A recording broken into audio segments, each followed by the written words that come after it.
di leen jaajëfal bu baax a baax di amantam contentement ak mbégte di leen dalal seen émission géopolitique tous les vendredis ngeen ànd ci toujours ak Lamine Niang ñuy waxtaane lu bare ci li nga xamante ni moom mooy politique rawatina actualité yi tey nag ñu am ci ay gan ci kër gi comme ni ñu koy defee saa su nekk tey nag ñu fas yéene dalal ki nga xamante moom mooy Saer nekk responsable politique ci parti bi di Pastef nekk coordonnateur Jaminaar je pense ak cité police moom mooy tey moom la ñuy dalal tey ci kër gi ak ki nga xamante ne moom mooy Alain moom ñëpp xam nañ ko bu baax a baax ci un jeune engagé boo xam ne tey côté PDS la nekk moom it mu nekk koo xamante ne ku xarañ la ci wàllu politique donc tey ñoom ñaar lay dal ci kër gi fas yéene ànd ak ñoom waxtaan ak ñoom waxtaan bu yaatu di fàttali bu baax ni tey ñu ngi ci ajjuma ji di nuyu tamit ak ki nga xam moom mooy DJ Prince di nuyu ki nga xam Chim aussi nu fàttewuñu ko Seydina aussi ñoom ñëpp ñu ngi ci kër yi ñu ngi leen di jaajëfal bu baax a baax dañuy bàyyi bu ko defee Saer mu nuyoo bu ko defee ñu mën a jox Alain après ñu dugg ci waxtaan bi di fàttali auditeurs yi mën ngeen woote ci numéro bi nga xamante ni moom ngeen di gis ci suuf noonu bu ko defee ngeen mën a ànd ak ñun ci li nga xamante ni moom mooy lii di waxtaan bi Saer maa ngi lay jaajëfal bu baax. waaw asalaamaaleykum sëñ Lamine ñu ngi lay siyaar di la ndokkeel di la wàccee sa wàccuwaay di am contenté di répondre favorablement à votre invitation di wax ni Télé Ndar fii suñu kër la je crois savoir que bii mooy suñu 3e émission bu ñu fi am te bu ñu fi ñëwee à chaque fois mbégte nañ fi am ndax dalal gu rafet gi ndax idée yu am solo yi ñuy développé notamment pour le Sénégal et particulièrement pour Saint-Louis di ñaan yàlla dugg ci bismillahi rahmaani rahim yeggale ko ci alhamdulillahi rabbil alamin te lépp lu ñu fi wax rek mu nekk lu amal njëriñ Sénégal amal njëriñ waa Ndar. merci beaucoup Saer Alain di la jaajëfal bu baax a baax di la nuyu di la jox sa wàccuwaay. waaw asalaamaaleykum Lamine maa ngi lay fay di la jox sa wàccuwaay di nuyu auditeur ak auditrice su Télé Ndar di nuyu mbooloo mu ñu fekk ci télé bi donc di rafetlu aussi émission bi ak invitation bi di wax ni comme ni ñu koy defee rek chaque vendredi. ci émission bi ñu naan géewu politique ñëw pour leeral ak ginnewaat askan bi ñëw aussi tamit pour firndeel suñu patriotisme parce que jàpp naa ni patriotisme moom képp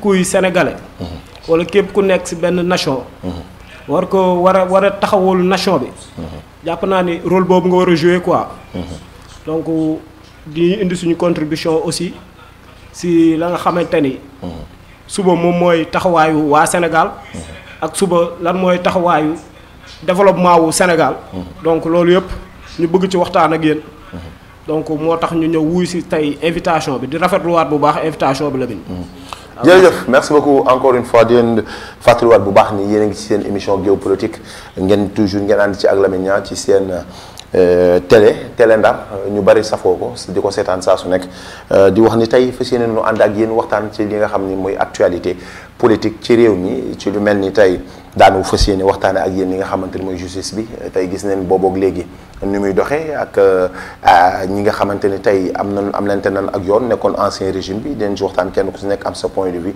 par rapport ak les deux invités aussi tamit dinañ waxtaan ci remaniement bi tamit gis nañ ni tamit am na ay polémique ñu bari am na ñu ci ànd am na ñu ci àndul waaye loo gis parce que décision bu nekk noonu la ñii dañuy nangu ñii duñu nangu parce que réew mi ku nekk am nga ci pàcc am nga ci wàll am nga ci sa xalaat am nga ci sa gis-gis ak noo ko ak nu mu mën a demee rek ba tey dinañ waxtaan tamit li nga xam mooy sorti lii di président Ousmane Sonko mu génn ko dem fële ca Italie ci plan redressement économique bi am li nga xamante ni mooy prononcé que muy diaspora bonne bi ak yooyu yëpp dinañ ci waxtaan ak sunu invité yi ak aussi di waxtaan situation Saint-Louis tey ci lu bari ci ñoom ay ndaw ñoo xam ne xam nañu Saint-Louis ci lu bari doxul waaye tey am na ay autorité ak ay kilifa yoo xam ne tey jox na leen ndombal tànk ci nguur gu bees gi tey ku mel ni Cheikh Bamba Dièye ku mel ni tamit Déthié Fall ñun ñëpp a ngi fi donc par rapport ak fi ñu bëgg yëkkati Saint-Louis ak fi ñu ko bëgg jëmale yooyu yëpp dinañ ci amal waxtaan bu yaatu di fàttali bu baax numéro bi 71 019 21 21 mooy numéro bi 71 019 21 21 mooy numéro bi bu ko defee mën nga bokk ci émission bi mën nga ci bokk comme wax sa xalaat comme tout le monde alors Saer tey ñu fas yéene tàmbali ci yow waxtaan ak yow par rapport ak tey comme ni ma ko waxee dañuy tàmbali ci justice bi tey boobu léegi mën nañu wax ni yow nga bokk ci parti au pouvoir tey ñu gis ñu bare tey ñi Ousmane Sonko waxoon ñu ci bari te jamono bi nga xamante ni mi ngi ci opposition ni la woon yéen ñëpp di ngeen dugg ci kaso bi tey ñu mu mel ni ñu mu waxoon ñëpp tëj na leen. tey mu mel la Lat Diop lu mel ni tey Farba Ngom Mansour Faye ñi mu mosoon tëkk yëpp wax na tëj na leen tey ñu ci bari tey jàpp ni loolu jaay doole la ñi nekk ci pouvoir bi ni du jaay doole dañoo am leen teg yoon problème dañ leen dénkoon ay ndombal tànk ñu am ci ay jafe-jafe luuba est-ce que tey ñi ne ci kujje gi li ñu wax moom nga gis wala da nga gis ni tey yoon nañu am leen tey dañoo am jafe-jafe ak yoon moo tax tey ñu téye leen tey. très bien Lamine ñu ngi lay siyaaraat di la ndokkeelaat di am mbégte di tontu sa laaj bi nga xamante ni moom moo concerné la justice sénégalaise. Et je crois entendre tout à l'heure nga ni Ousmane Sonko ñëpp ñi mu diggoon ni dañ leen tëj na leen. Et je comprends le rôle que vous jouez, vous êtes un animateur, donc vous essayez tout simplement de relancer les débats, mais vous n'êtes pas sans savoir effectivement que dès que pour nous dox, il faut que nous ayons ce qu'on appelle un état de droit. Évidemment, je pense que l'élection du président de la République, Bassirou Diomaye Diakhar Faye, n'est pas venue ex nihilo, dans la mesure où on a combattu un régime dictatorial tyrannique qui était ici en place. Il s'agit en l'occurrence du régime républicain, du régime APR.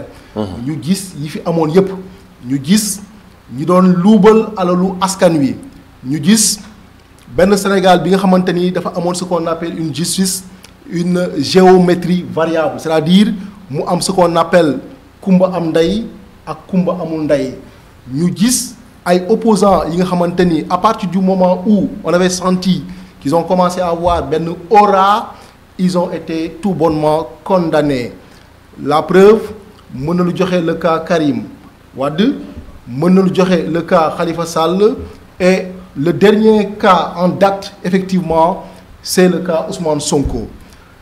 À partir de ce moment-là, le rêve de tous les Sénégalais moo doon loon restaurer justement la justice, faire en sorte qu'il n'y ait plus une justice deux poids deux mesures, que Sénégalais yëpp yam devant la loi. Bien entendu loolu benn pàcc la beneen pàcc bi mooy ku wax état de droit wax Sénégal wax une démocratie, et effectivement qui parle de démocratie parle de séparation des pouvoirs, l'exécutif, le législatif et le judiciaire.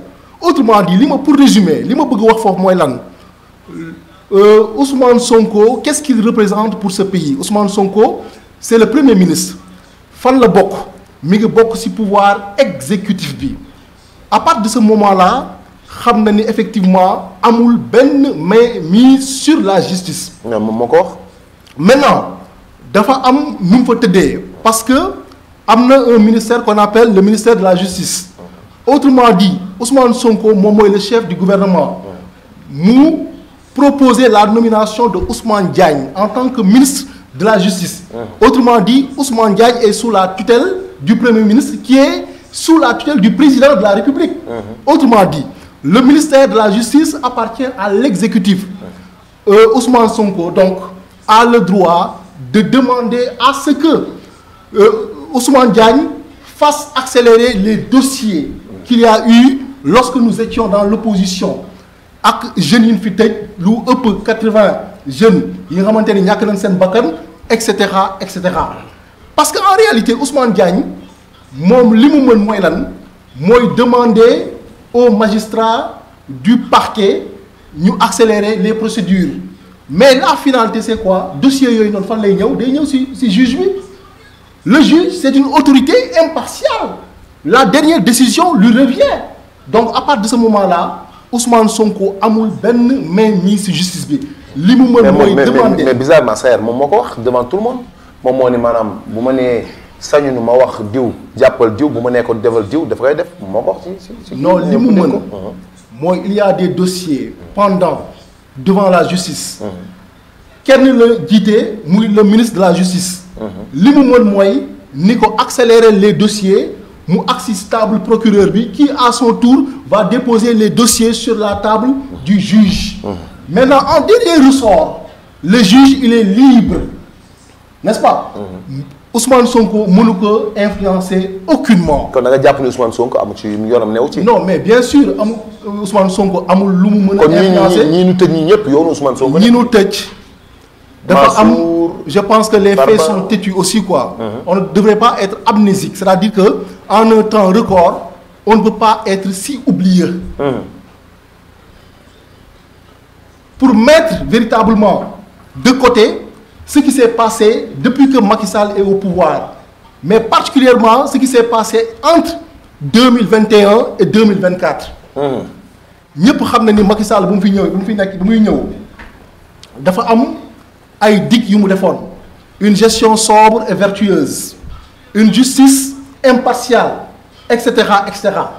mais bi ñu demee ba benn jamono léegi maa ngi def historique bi di la wax ni dafa am ay candidats potentiels yi nga xamante ni mënoon nañu remporter la magistrature suprême mu faire en sorte pour les condamner. Contrairement à ce qui se passe aujourd'hui léegi wax naa le principe de la séparation des pouvoirs. Qui n'existait pas de par le passé. Parce que aujourd'hui nous devons être heureux que les Sénégalais demandent qu'il y ait justice. Nous devons être heureux véritablement que le Premier ministre demande qu'il y ait une justice. Parce que tel n'était pas le cas pendant le règne du président Macky Sall. Parce que ñëpp dégg nañu Macky Sall chantait Urbi et Orbi qu'il y a eu des dossiers sur lesquels il a mis son coude. Pourquoi mu teg ci loxoom? Parce que bu ci tegul woon loxoom mooy procédure bi ma la wax léegi rek procédure boobu lay suivre. mais yéen def ngeen ko yéen na ngeen justice boo xam ne dafa war a nekk kumba ndey kumba amul ndey tey boo xoolee rapport scientifique génne na le cas de Mohamed Dieng par rapport ak la dame là ba léegi nii bu taf scientifique comme fi masa woo yëpp def la yëpp presque dañ leen arrêté mais cas boobu ba léegi waxuñu si. le cas de Azer aussi tamit donc waxuñu si nee nga justice bi kumba am ndey kumba amul ndey la tëree tey gis nañu le cas de Azoura Fall. Il a même insulté le président de la République devant tout le monde ñu gis ni tey kenn dara fekk ko ci ay le cas de Abdou Nguer on vu que Abdou Nguer waxul bu ñu bari nee nañu bon ci li ñu wax waxul deful ñu jàpp ko tey y avait un débat entre Amadou Ba ak je pense comment il s'appelle encore l'autre journaliste qui était fait ci TFM Badara Gadiaga ñoom ñaar ñu woo Amadou Ba laaj ko bàyyi ko jël Badara Gadiaga jàpp ko te ci kaso bi alors donc ñu bari ni te yow da nga ni justice boo xam ni li fi Macky Sall doon def mooy kumbaam ndey ak kumbaamul ndey yéen est-ce que jàpp leen ni ba tey yéen a ngi ci rôle kumbaam ndey kumbaamul ndey. Heureusement que ba régime bi installé woo ba léegi ñi ngi gis ni dossiers yi ñu ngi koy accélérer nee naa la loolu c'est une bonne nouvelle pour la démocratie parce que le contraire aurait été choquant. Et c'est ce qui s'est passé sous le règne du président Macky Sall. Déjà ñu gis li fi amoon luubal bi détournement yi à tout va des opposants disons des gens qui avant qu'ils ne soient au pouvoir étaient relativement pauvres en un temps record ils sont devenus richissimes justement. Donc dans un pays normal Macky Sall li mu waroon def moom mooy demander ministre de la justice bi mu demander au procureur mu auto-saisir ce qui n'était pas le cas. Mais aujourd'hui pour wan ni la le président Bassirou Diomaye Diakhar Faye ak le premier ministre Ousmane Sonko li leen ñor mooy le slogan du jubal jubbanti.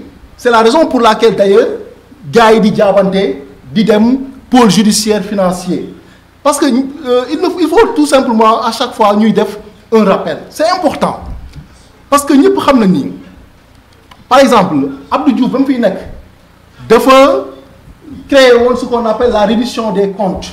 La traque des biens mal acquis mu créé woon que mu amoon ñu ci toppoon Ablaye Wade bu mu ñëwee ci régnam pendant tout son règne tout son mandat CREI yi liggéeyul bi Macky Sall ñëwee mu defal ñu la promesse selon laquelle day relancer CREI yi topp nit ñi parce que loolu la population bi di xaar en réalité mu nax ñu ci loolu mais bi mu toogee à peine mu indi benn liste de 25 personnes nit ñi du luubal suñu xaalis et cetera pointé du doigt Karim Meïssa Wade ak ñeneen mais après fan la mujjee en réalité c'est une montagne qui a accouché d'une souris parce que fondamentalement Karim Wade a été laissez-moi terminer s'il vous plaît Karim Wade a été indi ma kàlla mooy coach bi parce que am na ñi lay déglu ñu bari kàlla mooy coach bi la ñuy bëgg waaw donc xam naa déglu nasaraan bu baax Karim Wade tëj nañ ko Khalifa Sall tëj nañ ko mais li gën a choquant mooy le cas Karim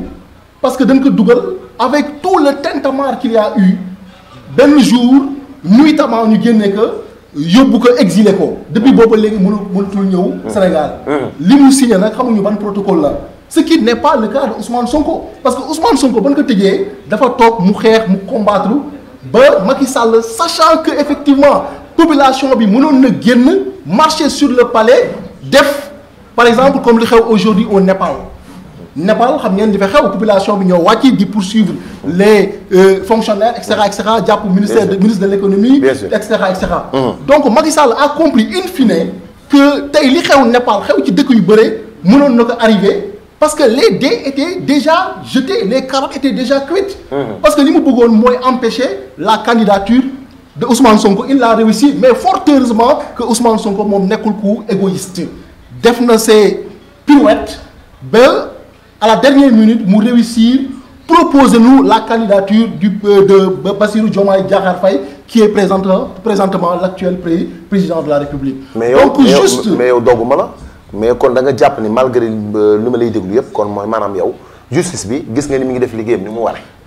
man de comme li ma la ko waxee léegi je le dis je le répète je l'affirme et je le réaffirme. Ah bon? Ce qui se passe au Sénégal présentement c'est une bonne nouvelle pour la démocratie que ñi sàcc ñu xam ni dañu nekk ci état de droit il y a une justice qui est là qui est équitable qui n'est pas impartiale.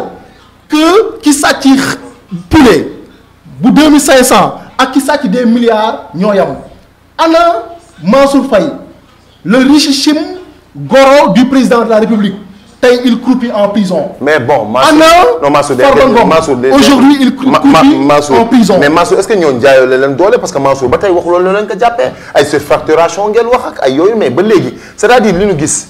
mooy Saër ñun dañu gis ni ñu bari yéen da nga leen di téye ba pare dem di wuti ji ay preuves alors donc pourquoi pas Mansour ñu ne ay surfacturation la ci jamonoy Covid nan ko téye ak yooyu noonu ko jàppee Farba Ngom donc ay dañ ko jàppee mais ba tey yéen boo lay xoolee kumbaam ndey kumbaamul ndey ci ngeen nekk yéen a ngi ko doon kaas nag bëgg justice boo xam ne day dawal yoon wax naa la fi cas yu bari yoo xamante ne dal na ci seeni côté mais ba léegi yéen gis nañ ni dafa leen yoon tey un exemple comme du ma tàyyi di ko wax le cas de Abdou Nguer ñu bari d'accord ñu jàpp bi ñu ko jàpp yow peut-être bon mën nga si d'accord.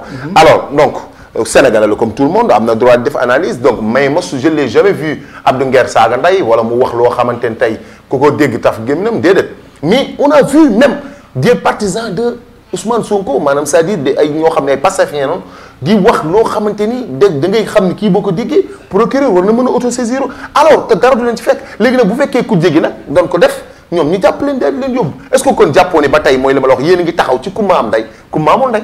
kumba am ndey ak kumba amul ndey mënatul am Sénégal dans la mesure où comme ni ma la ko waxee léegi képp ku dëkk Sénégal képp ku dëkk Ndar xam nga Mansour Faye luubal na wala luubalul. yow luubal na. je pense que. non yow luubal na selon yow. non mais c'est-à-dire on n'a pas besoin de le dire pour qu'on le sache. mais foo ko gisee c'est un secret de polichinelle. non foo ko gisee loolu xale bi doog a judd. non foo ko gisee xale bi doog a judd. mais Sayer mënoo ma wax benn problème ak Mansour mais Mansour mii moom lii luubal na. mënoo ma ko wax da nga xalaat rek et que jusqu'à présent Mansour Faye ci benn dossier lan koy toppee. muy ban yeneen juste dossiers yi ñëwagul. dossier yu bari la Mansour Faye a été tout dans ce pays. comme li ñu doon waxal Karim Wade ministre du ciel de la terre de l'eau entre autres Mansour Faye en tant que goro de Macky Sall a été tout dans ce pays bul fàtte ni jaaroon na lu mu tuddati avant infrastructure solidarité nationale fa na njëkkee nekk infrastructure nekk assainissement hydraulique il a été tout dans ce pays alors qu'en réalité en termes de compétences Mansour Faye qu'est-ce qu'il représentait pendant cette période pour qu'on lui donne tous ses portefeuilles rien du tout son seul mérite a été d'être le goro d'accord du président Macky Sall. mais il a fait quelque chose le cas Farba Ngom moo taxaw devant l'Assemblée nationale. di wax ak Thierno Alassane Sall naan que jël nga ma jël. xam nga ma xam. Farba le gosse là comment il s'appelle encore. Abdou Nguer. Abdou Nguer moo taxaw. Sen TV. Sénégal yëpp di ko taxaw di ko seetaan. mu ni ku ma jox ma saagaal la. ku ma jox ma saagaal la ku ma jox ma saagaal la saagawul ba tey. ku ma jox ma saagaal la mais saagawul ba léegi il a utilisé des propos discourtois. comme Gadiaga. Badara Gadiaga est-ce qu'il a dit. Badara Gadiaga grand Lamine. je pense que yow vous êtes un bel esprit. nit ku intelligent nga. ba nga neexal plateau bi. mais li may wax yaa ma ko gën a xam. non mais Badara Gaye parce que bien entendu ku taxaw. devant tous les Sénégalais un vendredi soir. nit ñi liggéey ba sonn week-end. nga toog sa salon ak sa njaboot. nga taxaw naan diw yaa yàkkataan xale bi. waaw mais léegi le cas de Amadou Ba loo koy wax kon. Amadou Ba kon léegi d'accord non d'accord même bu waxee loolu Amadou Ba loo koy wax yow. Amadou Ba ban. Amadou Ba Pastef. Amadou Ba qu'est-ce qu'il a dit? Non déedéet mooy le client. Il a dit le client. Mais le client ça ne veut rien dire. Ah ouais, non. Et effectivement. Il avait utilisé xam nga Sénégalais yi malheureusement nag malheureusement Sénégalais yi amuñu ce que Nietzsche disait un troisième œil. Les Sénégalais n'ont pas. dafa am troisième œil. Non effectivement xam nga loolu aussi. C'est une façon de parler. Ok je sais. di nga da ngay dégg lu la waxul. Il faut avoir un troisième œil une autre oreille. C'est Nietzsche qui le disait. Moom il a utilisé une métaphore. Imagée. Mais les gens malhonnêtes en ont profité pour parler de clients, etc. Mais ça dit que on n'a même pas besoin de recourir aux propos de Amadou Ba, etc., etc. Mais la personne concernée, Adji Sarr ci boppam, à travers des audios, moom moo wax MC Niass ni que waa ji defuma defaanuma. Mais est-ce que gëm loolu yow. Non mais grand. L'aveu est la mère des preuves. L'aveu est la mère des preuves. kon yow jàpp nga sa justice ni muy doxee baax na. dama ni la ce qui se passe au Sénégal pour le moment. Et d'autres personnes seront poursuivies seront condamnées. mais d'accord nga ci. D'autres personnes. seront poursuivies seront condamnées. mais d'accord nga ci. moo tax déggoo li ma la wax. nee naa la lii day doog a commencé.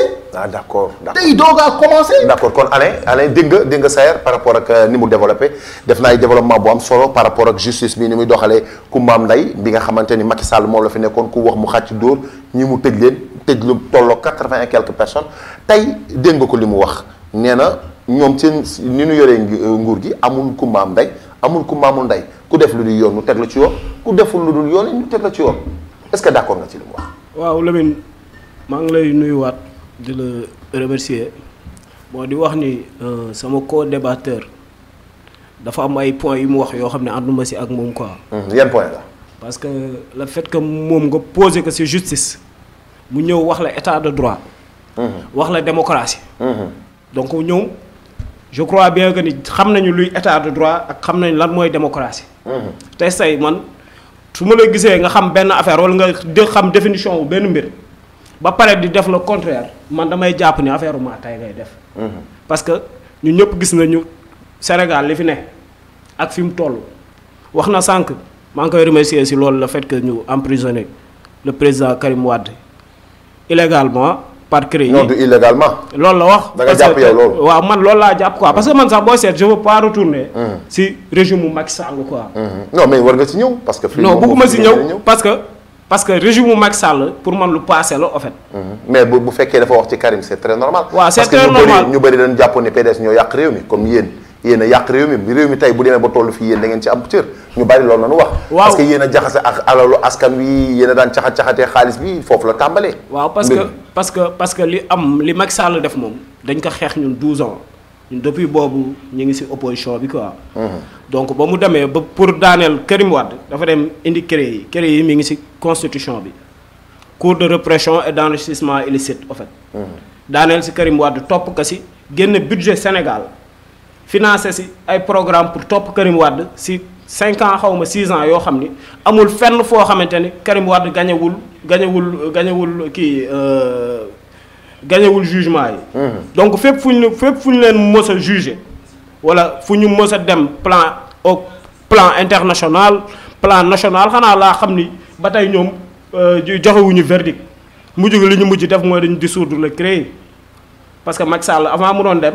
fàttalikul boo leen fàttalikoo def na loolu avant ñii di ñëw au pouvoir waa Pastef fi c'est le dissoudre CREI quoi mais man li may wax rek mooy loolu yëpp injustice la parce que donc salfaañe ak yelleef doomu aadama donc dàq état de droit dàq démocratie moom la Macky Sall nekkee woon ñun xam nañ loolu moo waraloon suñu xeex ak moom tey bu ñu ñëwee nag ba 2025 àndoon ak Pastef élection présidentielle àndoon nag moom ba mu jël ba mu gagné magistrature suprême à 56% suffrage tey ñu ñëw ba élection législative ñu am ñoom beneen façon doxalin bu ñuy doxalee ñun looloo waral ñun tey ñu génn ci maanaam suñu compagnonnage ak Pastef donc li may wax nag man si comme si justice nga ñu posé je vais dire que ni démocratie ak justice heure bii nii à l'heure actuelle man gisatuma ko ci réew mi. li koy firndeel tey rek waa am na benn mouvement bu ñuy wax rappel à l'ordre mi ngi Dakar di def benn ngaddam manifestation donc gis naa fa ay milliers sénégalais yoo xam ni ña nga fa woon quoi donc di xeex benn affaire muy ñàkk démocratie ci réew mi ak injustice donc man du ma ñëwee kon tey. kon da nga jàpp ni ñii régime bu bees bi ñoo ngi ci injustice. ñu ngi ci injustice nekkuñu ci. comment mais nan lañ ci nekkee. parce que démocratie booy seet 1960 jamonoy Wade Senghor ba Wade ba Abdou Diouf ba Wade ba Macky Sall benn affaire la ñu mos a xeex Sénégal muy démocratie tey bu ñu ñëwee ba 2025 gis ni recul démocratique dafa am mooy tey yow amatoo droit génn wax boo génnee wax ñu tëj la. amatoo droit kan moo wax ñu tëj ko. non bëri na fi. kan moo Abdou Nguer exemple. moom Abdou Nguer dégg nga li mu wax. Abdou Nguer moom wax na Abdou Nguer lu tax ñu tëj ko. Abdou Nguer yaa Badara Gadiaga. Badara Gadiaga moom wax na li tax ñu tëj ko. yaa ngi dégg te ñooñu dañu gis seen dañu liberté d'expression dafa am si réew mi.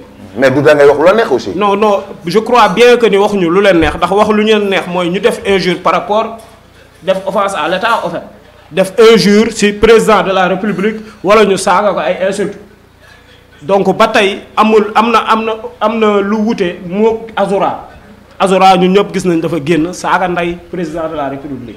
ñun ñëpp ñu teg ci suñu bët. tey dañu joxe seen point de vue par rapport ak doxinu gouvernement bi. par rapport ak doxinu état bi. parce que seen point de vue weesuwul pour man Abdou Nguer li mu doon def mooy dañuy toog ni Ousmane Sonko moo ni woon 2024 réew mi dina changer mu génne téléphone génne vidéo fi Ousmane Sonko di. ñu jël auditeur bi allo salaamaaleykum. maa ngi jaar jëwriñ naka moom. maa ngi rafetlu kooku. bàyyi ngeen tawfeex. di nuyu ñaari développeurs yëpp. kooku. Ablaye Sarr. Ablaye Sarr ñu ngi lay ziar. ñu ngi sant bu baax. bàyyi ngeen tawfeex da nga bëggoon bokk ci émission bi. waaw ma bëggoon participer. ayca bismillah. waaw ma bëggoon wax rek fii gars yi di waxee comme marche tay bi ak li sama da ngay dégg léegi débatteur bi wax de injustice yi am. ci réew mi. te ñëpp teg seen bër. ñëpp fi ñu toll nii surtout réew mi fi mu toll nii doo gis kenn wala doo gis kenn moo xam te ni dafa am esprit de justice wala mu bëgg réew mu dox muy wax ni Abdou Nguer ci lañ ko jàppee amul dossier man dama ragal sax Abdou Nguer bu demee si au juge xaw ma nu mu koy wax juge bi lan lay wax la procureur la koy toppee état yi man dama ragal est-ce que loolu moo ko fa téye ba léegi ba dara Gadiaga wala lay convoqué juste parce que ni ko da ngaa téye dëkk ñoo ñu dem ba ci biir ñu naan xaalis bi duñ transféré maa ngi dégg léegi tamit kenn ku ne Mansour Faye rapport da ko épinglé may ñaan képp ko xamante ni gis rapport bu mën a épinglé Mansour Faye na ma ko wax ñun nañu wax ñun parce que ñun bu dee rapport IGF jàpp ko fin force Covid-19 jàpp ko non mais moom wax na lu leer nee na maanaam nee na am na yeneen dossiers yoo xam ne mi ngi ñëw peut-être dafa feeñagul nee na am na yeneen dossiers yoo xam ne Mansour Faye am na ko mi ngi ñëw xam naa rek ko gis léegi moom nee na maanaam nee na Mansour am na yeneen dossiers yi nga xamante ni xam naa dafa feeñagul dañ ci jotagul mais mi ngi ñëw yeneen dossier allo oui oui allo da ngay wàññi musique bi tuuti sa ginnaaw da ngaa toll sa micro bi allo yaa ngi may dégg waaw dégg waaw voilà mani waaw dégg nga Sayer li mu wax nee na maanaam Mansour am na yeneen dossiers yoo xamante ni mi ngi ñëw peut-être yéen a ko gisagul ah. yeneen dossiers si kan. waaw yeneen dossiers si Mansour bien sûr. bien sûr Mansour ci yeneen dossiers yi yéen a ngi koy dégg. yeneen dossiers yi waaw yeneen dossiers yi man daa dossiers yi kan. non non déggoo bu dee yaa ngi doon teewlu débat bi c'est-à-dire nee na. am na yeneen dossiers yoo xamante ni Mansour am na ko peut-être ñëwagul mais di ngeen ko gis ci kanam loolu la wax. waaw man li ma jaaxal mooy xam nga rapport yow maanaam ñoom dañoo bëgg a jël place procureur jël place juge lu ñëwagul ñoom lan leen def ba xam ne ñëwagul xam ne am na nangam ak nangam du war a ñëw dossier dafa nekk dañ ko yore ko man ne ki nga xam te ne dafa taxaw nii yore na benn ki bëgg démb ki nga xam te yoon da koo daan ci lan la ko daane mooy da nga waxal nit loo xam ne du dëgg muy dossier baa ngi nii mooy dossier naa ko teg ci kaw table ñu amal na ko 200 millions man xam naa loolu dossier boobu noonu nekk wala dañ ko janax yi bureau bi ñoo ko lekk wala. te da nga jàpp ni yow kumbaam nday ak kumbaamul nday moo fi am ba léegi. parce que non Sénégal c'est parce que y a des priorités xam nga dañoo wax barki déew rek ñu ngi joowal par exemple comme sow léegi jow district bi xam seen xam nga barki déew moom ñëpp xam ne seen am na ñu mu woo mais waa kër Amadou Sall yeeg ñooñu noonu mais seen barki déew semaine ça fait même pas 15 jours y'avait épinglé kii nu tuddee sax ne Saliou ak Mohamed Dieng mais kenn woowu leen et je rappelle aussi ñi nga xamante ne man wala boog paa bi ñu def ñëpp ñi nga xamante ne mooy Mimi Touré tudd ko si rapport Mary Teuw Niane tudd ñu ko si ses rapport lancéri gañu saaxo bi nga xamante ni moom moo yore woon inondation yi moo war a ko directeur de l'assainissement 700 milliards yi nga moom leen ko def xanaa ko dossier yooyu wala dossier dafa nattaay donc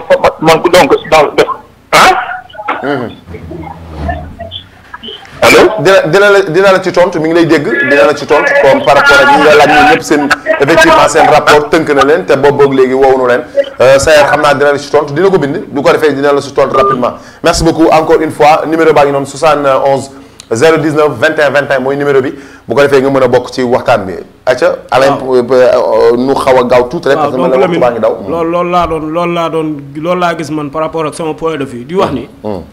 maanaam bu ñu nañu atte yoon mooy li ñu fi doon xeex jamonoy Macky Sall tey bu ñu ñëwee ba gis pire parce que man jàpp naa ni régime dictatorial bi muy wax man fii laa ko gën a gisee sax que régime mu Macky Sall. parce que régime mu Macky Sall nekk def peut-être am na ñu amoon na ay opposants yoo xamante ni. di utiliser na ay yenn cours yi pour éliminer leen politiquement. wala pour tëj leen c'est pour parce que ce sont des candidats potentiels yoo xamante ni tey bu ñu demoon di xëccoo suffrage universel di xëccoo magistrature suprême ñu jël ko donc moo taxoon mu bañoon jàkkaarloog ñoom mu def ko Karim Wade def ko Khalifa Sall ñëw ci Ousmane Sonko tey sénégalais yëpp taxaw ni loolu du fi amee parce que boobu li ñu doon xeex mooy bañ dictature tey bu ñu ñëwee nag ba 2025 xeex dictature ba jële fi Macky Sall tey am benn ñaari deux gens yu ñu fi nekk. bëgg ñu imposer dictature boobu par force. parce que man loolu laa gis quoi tey ku wax ñu tëj la kenn amatul droit wax yaa ngi dégg. maanaam ci régime bi. non si régime bii nii régime actuel bi moo tax may wax. est-ce que du gars yi tamit ñoo def ñu tëj leen. non li ma gis man si justice. tey say li koy firnde rek mooy xam naa ne daal si ñëw mooy remaniement boobu noonu. tax sànq sama co-débatteur déglu naa ko bu baax il a même précisé que ni waaw li tax te loolu xam naa sax si beneen point bi la ko waroon répondre li tax ñu def remaniement bi. ministre de la justice bi dafa génn nee na ay affaire am dafa yéex bon dafa waroon gaaw mu yéex quoi. en grosso modo yow da nga jàpp ni kon yow justice bi dafay jaay doole.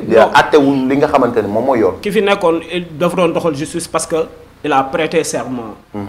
yaa kan la kooku mooy ki ñu changé nii ministre de la justice bi ñu changé. ok Ousmane Diagne. ok dañ ko changé. parce que teg nañ ko pression mu génn ni mun pression bii du dem ak moom. te pourtant Ousmane Sonko. moo pression lan lañ ko teg. non dañ tegoon pression à ce que. allo oui salaamaaleykum. salaamaaleykum Lamine. soxna si noo def. maa ngi fi. baa yaa ngi si jàmm. maa ngi si jàmm bu baax alhamdulilah. ayca tur beeg sant bi wala la nga koy leb. maa ngi leb tur bi. d'accord da nga bëggoon participer si émission bi.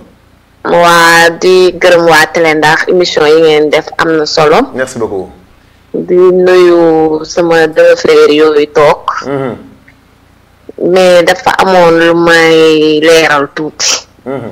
di wax ne Sayer Mansour Faye amul benn rapport bu ko épinglé. ok suñu gisee rapport boobu lañ ko teg ci table boo la ñu publier ko ci réseaux sociaux.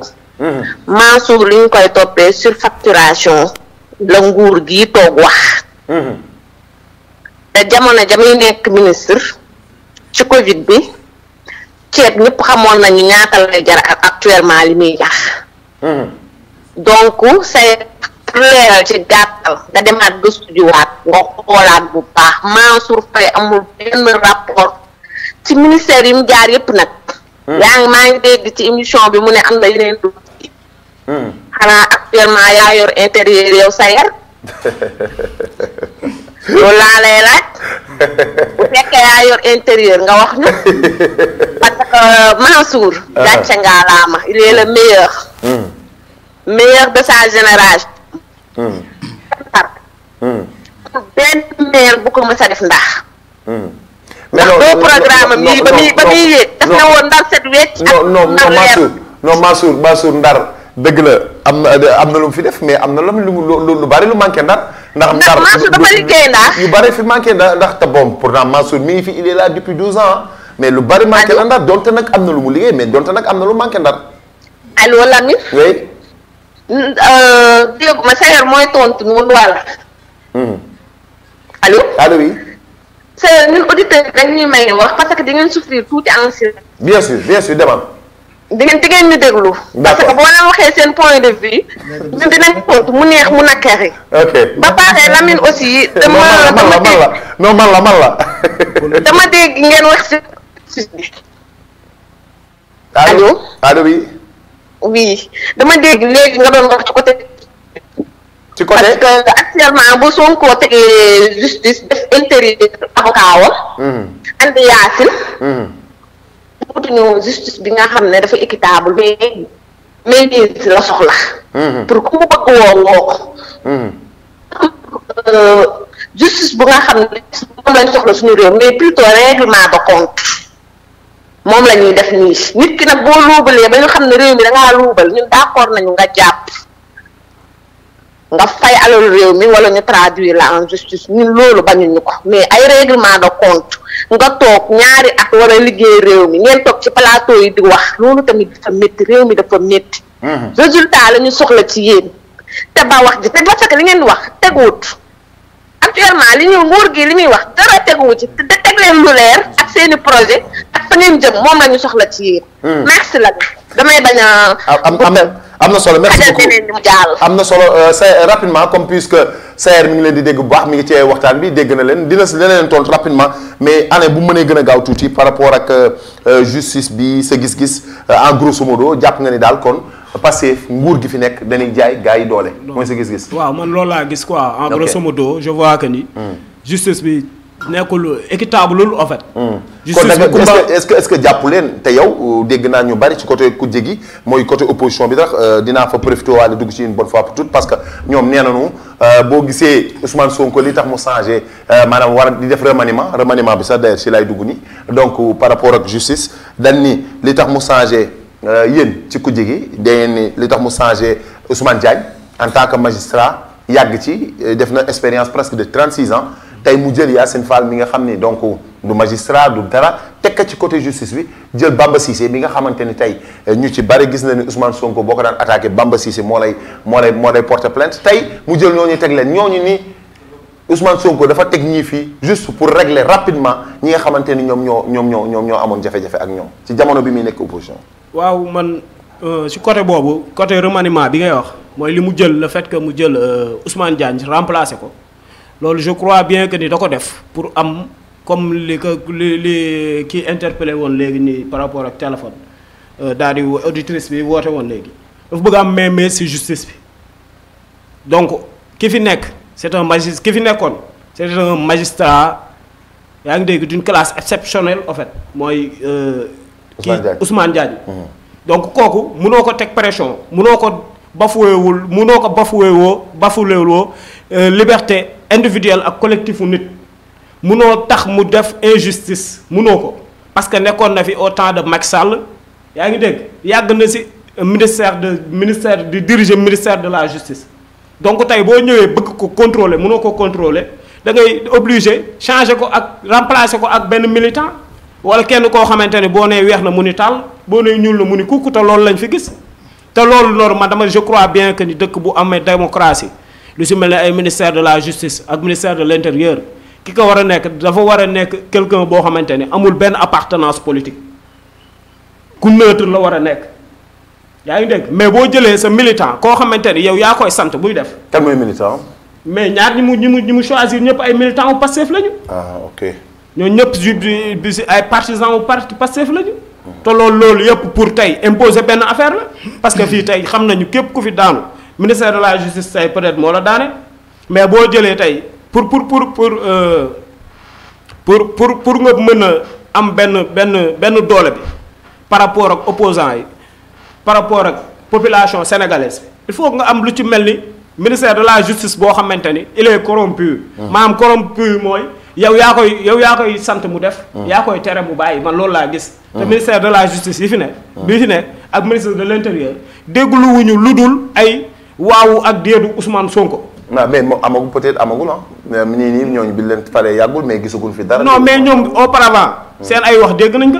yow léegi wax nga ma ni ma Bamba Cissé Bamba Cissé ku daan attaqué Sonko mu porté la plainte. femme bee li mu fi waxoon dégg nañ ko mooy fa beneen femme bi Yacine xaw ma lan. femme boobu li lan la waxoon. nee na moom nee na Sonko mooy kiiwam maanaam boog moom lu fu ñuy waxtaanee Sonko sax na nekk yoon bu nekkul yoon day dal sa kaw. da ngay défendre maanaam kooku c'est un partisan kiiwu Sonko la Ousmane Sonko. d'accord bàyyi ma ñëw si c'est rapidement par rapport ak les auditeurs yi nga xamante ne tey dugg nañu dégg nañu par rapport ak comme ni nga doon wax sànq ci ki nga xam mooy Mansour Faye ci li nga jàpp ni moom nañ ko téye comme ni ñuy wax injustice bi ak justice bi ni muy doxee tey remaniement bi aussi donc ñu gis ni le président Ousmane Sonko wala bon mën nañu wax le président Diomaye tey kii di Bamba Cissé mu yor intérieur ñu gis ni tamit ki nga xamante ni moom mooy kii di Yacine Fall yor justice ñu bari tuuma am ci ñu wax ni li tax ñu def loolu parce que dafa am ay compte yoo xam dañ ko bëgg rek est-ce que yow loolu nga jàpp wala da nga gis ni juste que ni ñoom war nañu mën a am compétence bu ñu yoree. d'accord donc dans un premier temps damay tontu sama co-débatteur Alain di ko wax ni ñun la particularité de Pastef mooy nous sommes objectifs lorsqu'il s'agit de dire la vérité on l'a dit et puis après on passe c'est pourquoi tout à l'heure ma defaat benn historique revenir sur le cas Karim Wade revenir sur le cas Khalifa Sall ak sur le cas Ousmane Sonko ma wax nag à juste titre wax li am ni ñoom bu leen condamné bu leen toppee ba tëj leen bien entendu c'est parce que dafa amoon benn injustice bi fi doon am donc mais Alain je vois que à l'entame de ses propos li ko gën a ñor mooy li mu wax ce qu'il considère comme une trahison la rupture entre le Parti démocratique sénégalais. Non. Sauf ça, mon frère. Alain, il faut qu'on soit courtois parce que vous avez parlé pendant des minutes. Mais je ne vous ai jamais coupé. Vous parlez de mes propos en fait. J'ai pas tenu ces propos. Je commande vos propos. Non, j'ai pas tenu ces propos, mais j'ai pas tenu ces propos. Sois courtois. J'ai pas tenu ces propos. Faudra me dire allez, vas-y. Mes propos, mais pas inventer des propos pour Ousmane Sonko. waaye bañ naka nangul ni nit ku dëggu la. naka nangul nit ku bëgg Sénégal la parce que bëgg Sénégal moo ko coûté lim ko coûté lépp. comme là. On n'a pas besoin de faire justement d'accord sa biographie sa bibliographie ses œuvres etc. mais nous savons que Ousmane Sonko tey li mu am moom la Sénégalais yi di wut ñu ci ëpp te buñ ko amoon kenn du leen dégg ñu yëkkati seen kàddu muy lan muy képp kuy jàng. li ngay ñaan ton rêve le plus absolu c'est de faire le concours le plus prestigieux qui soit c'est-à-dire le concours de l'ENA d'en sortir major de devenir un inspecteur des impôts et des domaines de travailler pendant 15 ans d'être irréprochable depuis bi Ousmane Sonko ni nit ku am loo may reprocher na génn wax ka depuis ba mu ko waxee ba léegi kenn génnul kon ñi nga xamante ni dañ leen corrompre ñu trahir ñu nekkoon ak Ousmane Sonko le cas de Barthélémy Diaz est patent. gis nañu non moom kenn corrompre gis nañu Barthélémy kenn corrompre gis nañu Mame Diarra Fam bi doon woowee Sonko sama doom maay sa yaay bokku PDS li mu dugaloon biir Assemblée nationale pour que l'élection présidentielle soit reportée pour quelqu'un qui dit être la maman de Ousmane Sonko qui appartient au PDS les faits sont là et les faits sont têtus. Allô? Autrement dit. Non. Allô? Autrement dit. Donc waa PDS si boppam ñoom ñoo trahir dans un premier temps Ousmane Sonko góor la li ko waral mooy ña mu àndaloon démb ba muy commencé depuis 2014 ba léegi ñi toog rester droit dans leur botte constant ku ci nekk en tant que maître justement du jeu def na la soit maire def na la député def na la ministre def na la donc je comprends la réaction de mon co-débatteur Alain je comprends également la réaction des gens qui appellent Lamine des gens qui appellent Lamine parce que en réalité Lamine ñiy woote man damay dem non on est à Saint-Louis bu ko waxee faaw ma taxaw leeral ko non di nga ñëw on est dans une ville damay bañ mu loolu on est dans une ville dont le maire s'appelle Mansour Faye kon ñun bu ñuy waxtaan ak moom amuñu problème de personne on n'a pas de problème de personne périssent les amitiés plutôt que les principes disait Gustave Flaubert ñun bu ñuy débattre ci ay idées nañuy débattre ci ay principes dañuy débattre Ousmane Mansour Faye dafa jógee fu kenn xamul ni moom mooy bëgg nekk maire de Saint-Louis ñenn ñi nee na sax Kaolack la nekkoon mu ñëw demander nekk maire ñëpp xam yan circonstances la nekkee maire parce que Ahmed Fall Braye ñëpp xam na ni moo gañe woon mais marchandage bi amoon au bout du compte Mansour Faye toog depuis bi mu toogee ba léegi jugu fii mais bi mu toogee ba léegi Saint-Louis dafa régressé dafa dellu gannaaw. Ah bon? De 1000 années-lumière je vous dis Saint-Louis dafa dellu gannaaw ancienne capitale de l'AOF ville tricentenaire référence partout foo dem ci Sénégal ci monde bi à partir du moment où tu te présentes comme un Saint-Louisien les gens t'apprécient. mais tu dis que Saint-Louis dafa dellu. donc Saint-Louis dellu gannaaw. mais ci naka comment. Saint-Louis léegi malheureusement. mais Lamine. le tourisme. Lamine. qui fait partie des compétences transférées. bien sûr. gis nga ni si dafa sooxe ci dara. L'éducation c'est une compétence transférée. aux collectivités territoriales. gis nga les écoles sont délabrées. tey à une semaine de l'ouverture des classes écoles yi ba tey ñi ngi am ndox. et pourtant les gens vont dire quoi? Les gens vont dire tiens léegi ñi ñoo nekk au pouvoir mais en fait l'environnement c'est une compétence transférée. gis nañu li xew ci place. Faidherbe Baya. scandale bi fa am moo tax man la su may wax man je parle de fait. mais non foofu je parle mais Lamine mi ngi monopoliser parole bi tey dafa poser benn question bu mu war a répondre yow jàpp nga ni ci fi nga xamante ni moom mooy place Faidherbe kon dafa am scandale. mais dafa am scandale ok lan mooy scandale. parce que le scandale c'est quoi? parce que en fait parce que tey mu poser question si remaniement ministère ñuy wax ay waxu Mansour Faye waxu Saint-Louis ay école yu taaw non dafa ñëw ci auditeur bi par rapport ak li mu ko wax loolu lay aux auditeurs. voilà c'est ça dina ñëw foofu mais il a bien je leur dis tout simplement que tout ce que je dis scandale sur Mansour Faye ça tient. Voilà. Tout ce que je dis sur Mansour Faye, ça tient la route. Voilà. On n'invente absolument rien. Voilà. Allô. Saint-Louis a régressé de 1000 années-lumière. Allô. Mansour Faye bi mu fi toogee gis nañu place Faidherbe bi. li fi am ci scandale. Allô. Scandale la. Une place bi nga xamante ni man boo ñëwee sama koñ jardin. Allô Lamine. dama defar foofu. avec des moyens propres. avec la participation des uns et des autres. mu rafet tey boo fa demee. mu nekkoon benn espace. benn espace bi nga xamante ni y a eu des dépôts sauvages. tey ay nit di fa dem di fa toog di naan ataaya di féewu. moo gën a rafet place Faidherbe bi. Ne quitte pas. au-delà de tout ça. Ne quitte pas. la place Faidherbe bi. waaw mais na kii mi ngi mel di ratatati rek. dañu jël ko.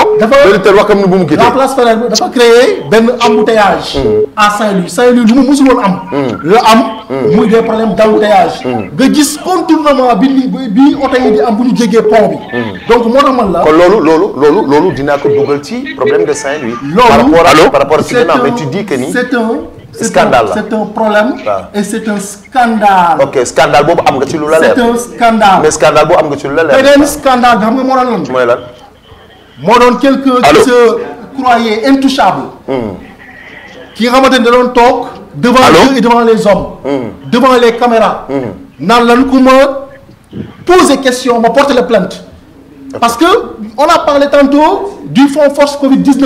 On parle de naan rapport amul. Mais rapport les surfacturations là lan moo ko génnee. mais rapport moo ko génnee. rapport moo ko génnee. mais yow da nga ni am na yeneen. bi kër dama ni loolu déjà am na kon. voilà. Il y a eu un rapport qui a épinglé Mansour Faye. Voilà, surfacturation. Présentement il croupit en prison. Voilà. Surfacturation. yaa ngi dégg. Donc moo tax man la ak scandale yi am fi à Saint-Louis. fekk ay terrain jàmbur. nga yëkkati fa nii xam nga tey ñu ngi dugg si benn cas spécifique. mënoon xaar bay wax sax si problème Saint-Louis. mais c'est-à-dire des gens bu ñu wootee téléphone que je respecte. parce que audience su émission bi moo demee ni mel. que ñëpp di xët-xët yi pour dugg. dañ koy apprécier et ñi ngi jéggalu aussi. mais en réalité ñun bu ñu mayul temps ñu waxtaan. donc je pense que ñi war a jëriñu. mais foofu dinañ ci ñëw ci problème Saint-Louis mooy dernière pàcc bi.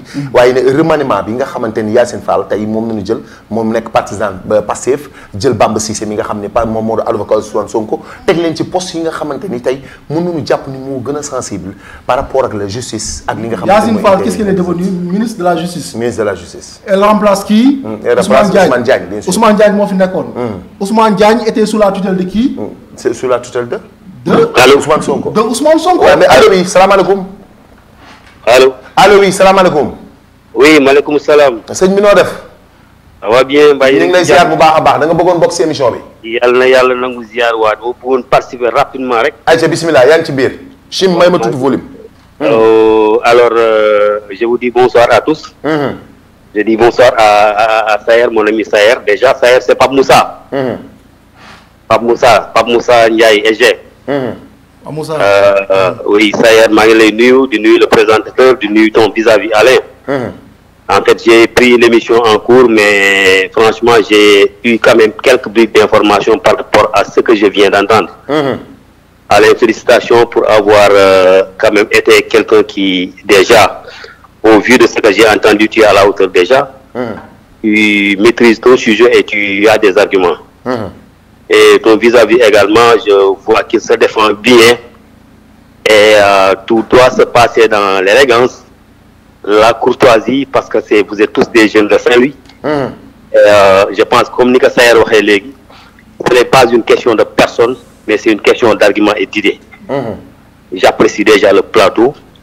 Et puis, je pense que le meilleur va sortir. Bien sûr.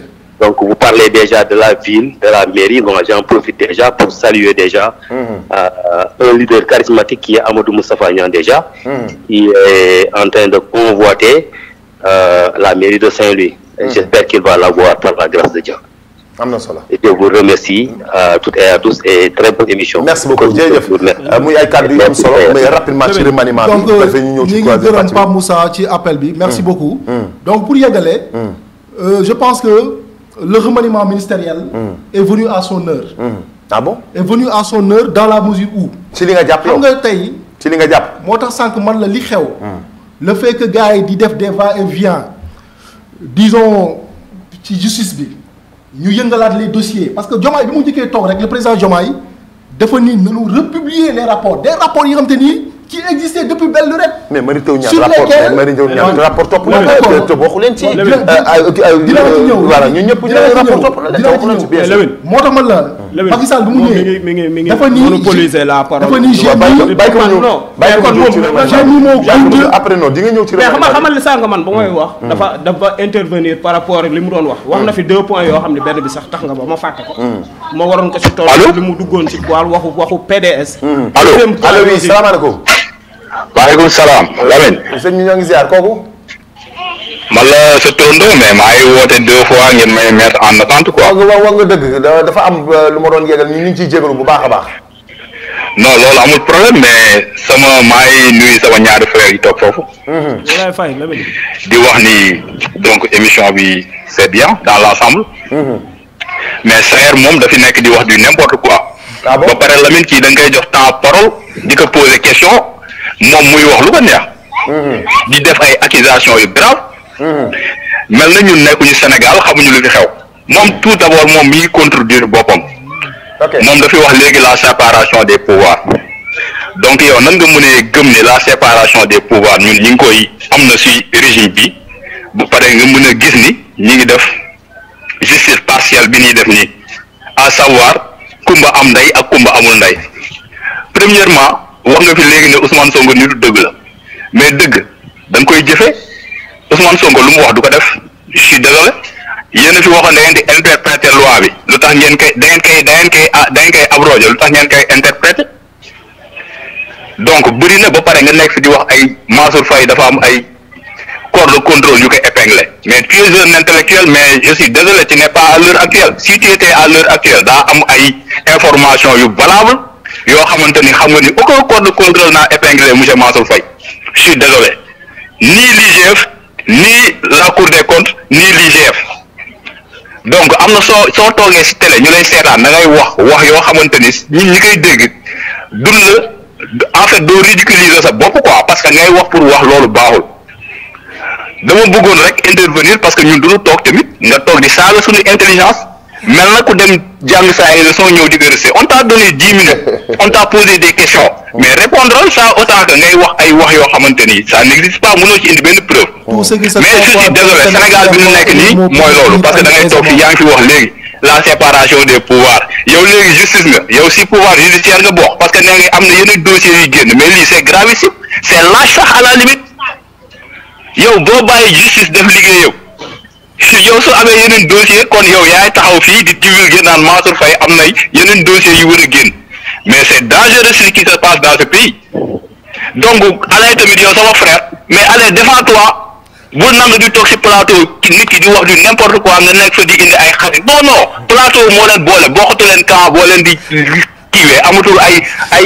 Karim Wade c'est de l'ancienne histoire donc moom yi muy wax nii ci dëkk bi na nga wax parce que Mansour Faye est l'un des meilleurs maires que Saint-Louis n'a jamais eu su fekkee nag ci ay rapport ay waxu ay ceebbeet yooyu c'est des histoires yi nga xamante ni c'est des ras-le-bol parce que fii lenn moo fi am le ministre à l'époque avait sorti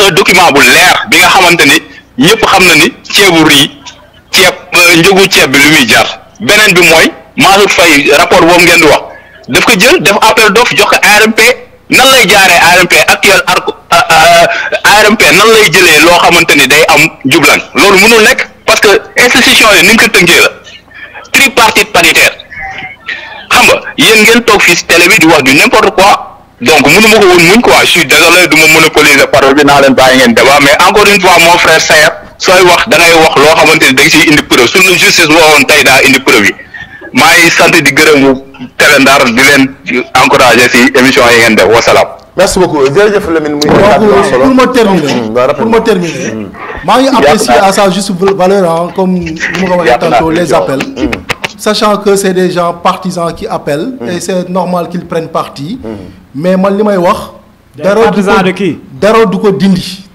dindi te loolu mooy li am donc pour revenir à ce que tu disais tantôt man maa indi le principe non xaar ci nomination bi la non xam sànq nga si nobi rapidement Sayer parce que temps bi dafa mel ni mi ngi bëgg je pense que il faut qu'on essaye de garder notre mal en patience parce que ça ne veut pas dire que dominer na la ci débat donc on ne laisse pas les gens parler quand même voilà il faut tu auras la possibilité de te défendre maintenant je disais yow bokkuñu lu ñuy wax donc je parle pas du même côté yow man tu lan nga ma mën dominer ci ay débat yoo xamante ni man c'est waa ji mooy poser ay questions yi mu lay poser yow li ngay tontu ak man li may tontu yamul voilà donc pour man yow tu n'as pas apporté lu clair loo xamante ne tey sénégalais yi war nañ ko mën a déglu bàyyi ko après di nga jël parole mais mu naan noppi aussi na le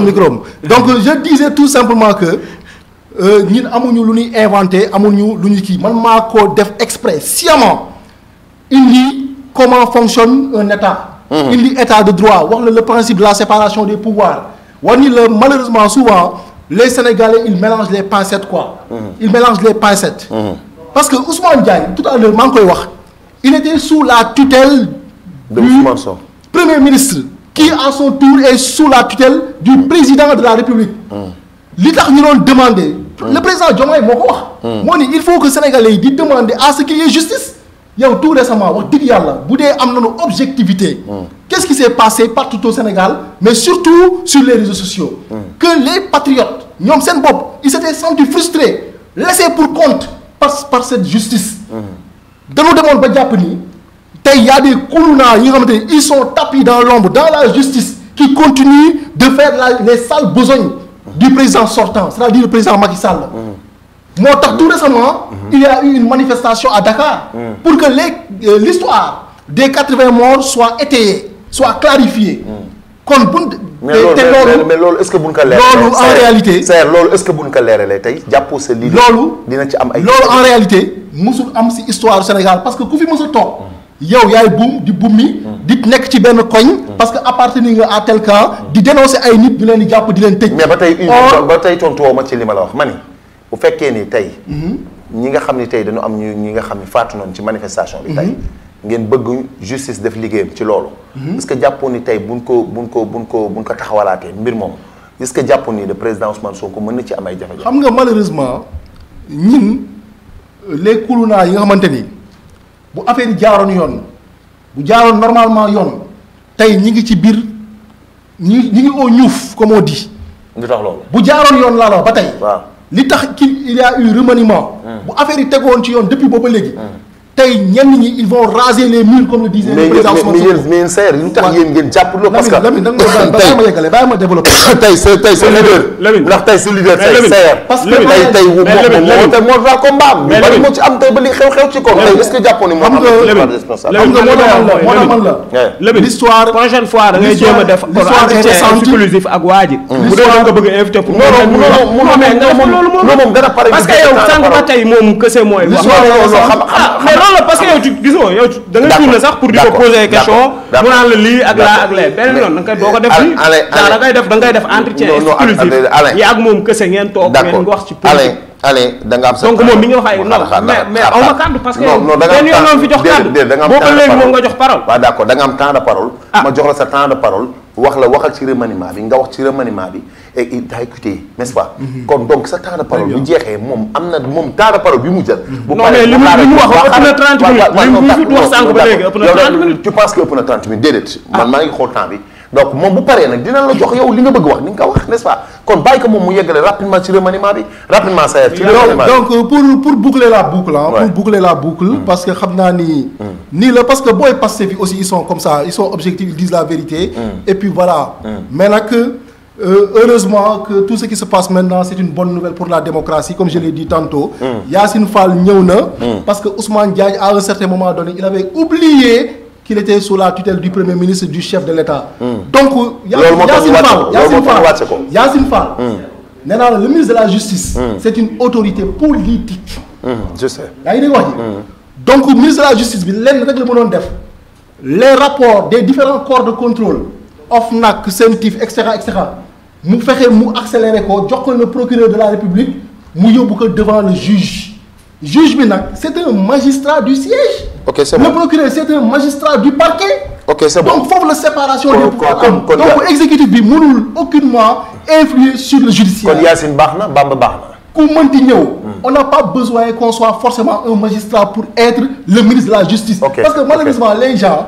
ils doivent retourner à l'école quoi. ils amalgament trop. d'accord mi ngi noonu Alain dégg nga bu baax ki nga xam ne moom mooy Saer par rapport ak remaniement bi par rapport ak jàpp nañu scandale yi nga xam ne am na tey ni mën nañu wax état bi di doxale yoon la lan nga jàngate par rapport ak waxtaan bi teewe nga ko lan nga jàngate gis-gisam moom. non man moom Lamine bon li may wax man mooy sama constat yi ma la wax ni moom laa gis moom laa def constat yi mooy man recul démocratique laa gis donc état de droit liberté individuelle ak collectif ne sont plus au rendez-vous quoi man loolu genre bu ñuy waxtaan man dama jàpp ni ku si nekk war nga du yooxu du da ngay yooxu pour wane ni yaa ngi débattre wala yaa ngi wax lu am solo nit mën nga dal poser wax lu am solo loo xamante ni nit ñi dañ koy dégg ñëw ma fi aussi tamit pour di xuloo wala di benn ak ñaar ak kenn donc dama ñëw pour défendre mes idées voilà comprendre nga joxe idéologie yu leer donc yoo xamante ni sénégalais bu ñu ma dégloo daañu xam kii lii muy wax lii la ak lii man ñoom seen gouvernement du man maa koy juger sénégalais yi ñoo ko juger parce que li leen juger lépp wax nañ ko génne nañ ko ñëpp Sénégal metti na benn du ñu wax dëgg liñ fi diggoon ko population bi diggoon ko société bi defuñu ci dara man bokkuma je fais pas partie de l'APR bokkuma APR bokkuma Pastef comprendre nga donc ñuy intervenir dañuy intervenir ngir yàlla ak ñoom aussi tamit li ñuy défendre seen ay idéologie donc ku si nekk am ngay idéologie yoo war a mën a défendre. kon yow jàpp nga ni nguur gi du yóbbu fenn. nguur gi yóbbuwul fenn Sénégal boo bëggee dégg-dëgg. mais ci at yii di ñëw. réew mi fii ba 2050 Sénégal day gën a sooxe. kon da nga jàpp ni man la li gën a ndaw loo xamante ni tey muy ay loi tey yoo xamante ni tey bu ñu ko bindoon dugal ko sax dinañ nit nguur gi def na benn pas mënuñu ko def mooy criminaliser homosexualité te Ousmane Sonko moo taxawoon waat si yàlla ni buñ ko falee mu criminaliser homosexualité góor jigéen te defu ko. lan mooy góor jigéen. yaa ngi dégg donc deful loolu quoi. donc tu me laisses parler ba ngay wax léegi dama la déglu. comprendre nga donc bàyyi ma wax ko. vas-y. comprendre nga voilà. léegi ba muy wax waxu criminaliser góor jigéen sénégalais yëpp dañ ko déglu woon mu wax fi waxu pétrole wax fi waxu gaz wax fi waxu démocratie tey li mu njëkk bafoué mooy loolu démocratie. affaire de góor jigéen boobu mu ni woon da koy criminaliser mais na ko dugal 80 morts yooyu ñuy wax 80 morts fu muy man bokkuma woon APR man tey mën naa ni je peux être le juge quoi. ah bon waaw mën naa nekk juge bi parce que bokkuma woon APR bokkuma Pastef. tey mën naa xam tey ñi dee woon cause bi taxoon ñoom ñu dee xam naa ko. parce que dañu convoqué Ousmane Sonko mu war wuyu ji yoon justice. ay xale génn nit ñi dañuy défendre Ousmane Sonko pour du wuy ju yoon ba dee ci tey ñooñu dee si camp Ousmane Sonko lañ nekkoon kan moo leen génne kan moo leen mettre à découvert kan moo leen boole ak policiers yi takk deri ba ñu dóor si seen kaw ñu dee wala xaw ma fu ñu deewee tey kooku tey buñ koy épingler nit bi waral loolu ki causé loolu Ousmane Sonko lañ ko war a épingler. parce que tey boo yooyu dee ñoom ñëpp Ousmane Sonko taxoon ñu dee tey ñoo tax moom lañ doon xeexal muy benn deuxièmement yaa ngi ñuy wax waxu injustice bi man fu mu sax gën a saaraanee mooy seen ay caisse noire seen ay fonds politique yaa ngi dégg Bassirou Diomaye Faye yore ay 11 milliards caisse noire Ousmane Sonko yore 9 milliards caisse noire si premier ministre donc Sénégal bi nit ñi di sonn. ñii di dund lu metti Sénégal doxul y a plus rien comme li ma ko yàgg di waxee ñii di booy ñi ngi delluwaat ci géej gi ndax leen benn affaire a tax Sénégal dafa dëgër kenn amatul ressource kenn amatul loo xamante ni tey boo ko tegee dina dox ba ci jaaykatu kere mi sax dañu yëg mettitu Sénégal donc ñoom ba ñuy ñëw ci nguur gi waxuñu ñu woon ci poche gars yi la ñu yaakaar développement bi mais dañu woon am na pétrole ak gaz. donc pétrole ak gaz yow Sangomar Pointe de Sangomar rek li fay génn 100 000 barils par jour 100 000 barils par jour mais fan la jaar anamu nga ñëw jox ko Woodside mu koy exploité à 58%. donc Petrosen di si am 18%. yooyu yëpp ñu war ko taxaw seetlu si gouvernement bi man la li gën a néew loo xamante ni tey waroon nañ ko mën a seetlu mooy benn affaire benn pas la ñu mënoon njëkk def sax si maanaam vote yëg ci seen loxo ñu voté kan xam nga du budget du xaalis du dara yëg ci loxo voté criminaliser góor jigéen loolu la point boobu rek bu ñu ko defoon sax dinañ ñi jéem nañu dara. mais loolu da nga jàpp ni ñoom duñ ko mas a criminaliser. mais loolu la ñu digoon moom dafa ni woon bu yéegee da koy criminaliser. mais si sa gis-gis dañ ko yow daa gis ni dañ ko def ci kanam. mais parewul pour def ko. lu tax loolu. non loolu peut-être moom dafa doon naxee noonu sénégalais pour jot ci nguur gi. muy ay kàddu yu am solo. yaa ngi dégg deuxième chose non mais laisse-moi parler fi may ñëwee. parce que dawal continuer. waaw parce que li fi nekk aussi ñu war si teg loxo mais fi may ñëwee si troisième point bàyyi ma dugg ci rapidement mooy gis nañ Ousmane Sonko jóge na fi dem bitim réew rapidement nii day def plan de redressement nii waa Europe jël leen seen xaalis ngeen dugal ci bu ko defee boo leen ko lebalee état parce que comme lay def redressement donc bu ko defee ñun après am nañ ci lu leen ci tegal muy li nga xamante ni moom mooy diaspora bon nan nga jàppee wax jooju Ousmane Sonko wax. xam nga diaspora bon ngay wax. allo moom dem na. allo oui. allo Lamine. oui salaamaaleykum. yaa nan la Balla bu Diaw. maa ngi ziar baax kooku. non man la Seydina. ok Seydina naka mu. waaye ñu ngi sant bu baax a baax. Seydina da nga bëgg a bokk si émission bi. waaw. ayca yaa ngi ci biir. waaw j'en profite pour féliciter Serre. ok. waaw. ak sama waajo di toog. Alain. ñu ngi leen di féliciter malgré débat bi neex na lool. mais di wax juste Serre rek lenn. xam ni gars yi kontaan nañ si moom te li muy wax maîtriser na ko trop. ok. parce que tey nit ki buy s'il parle de manière convaincante rek day xam ni kii li muy wax nii lu ko leer la ba pare li muy wax lu dëggu la ci moom.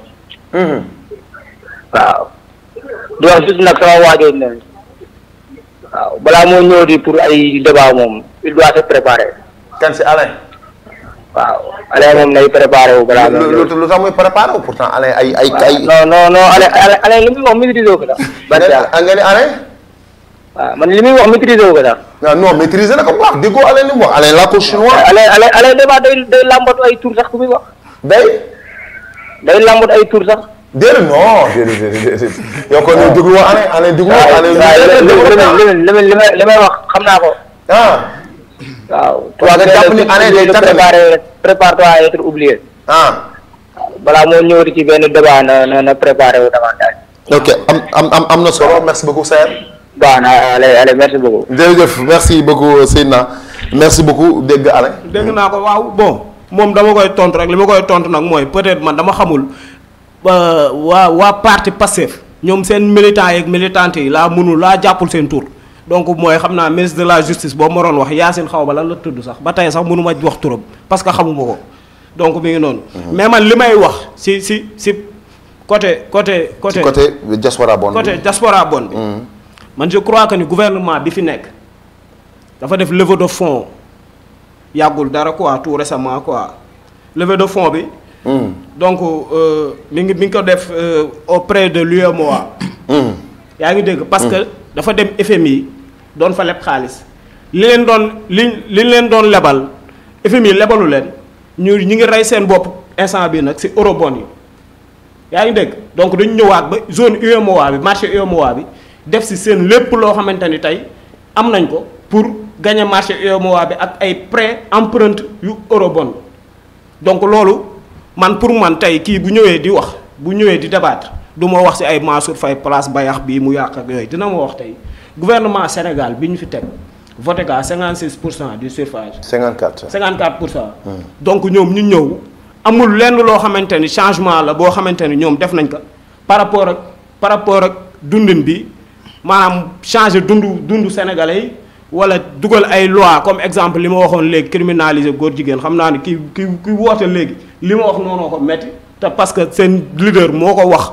mu nekk wax joo xamante ne appliqué wu ko te dama koy répété yaa ngi dégg donc amul benn pas boo xamante ni ñoom def nañ ko quoi loo xamante ni gis nañ ni ñii def nañu pas bi vers pour Sénégal yaa ngi dégg donc man ma koy laaj sax moom loi de finance initiale yi ak loi de finance rectificative yi maanaam budget Sénégal est-ce que yaa ngi dégg ñoom fan lañ ci toll parce que tey buñ la voté les budget parce que ñoom sax booy seet voté nañu budget boo xamante ni ñoom xooluñu si amul consentement wu population bi donc dañu toog ñoom si carte mbir voté ko yaa ngi dégg loolu aussi tamit war nañu ci indil ñoom ay leeral état Sénégal fan lañu jëmee ñun tey sénégalais donc boo ñëwee si le fait que mu dem Italie def fa diaspora bonne mooy li ma la wax ba ñu demee FMI dàq leen yaa ngi dégg ñuy rey seen bopp si UEMOA bi eurobond yi xam ni tamit nekkul loo xamante ni luy seen avantage la day tax sénégalais yi gën leen jënd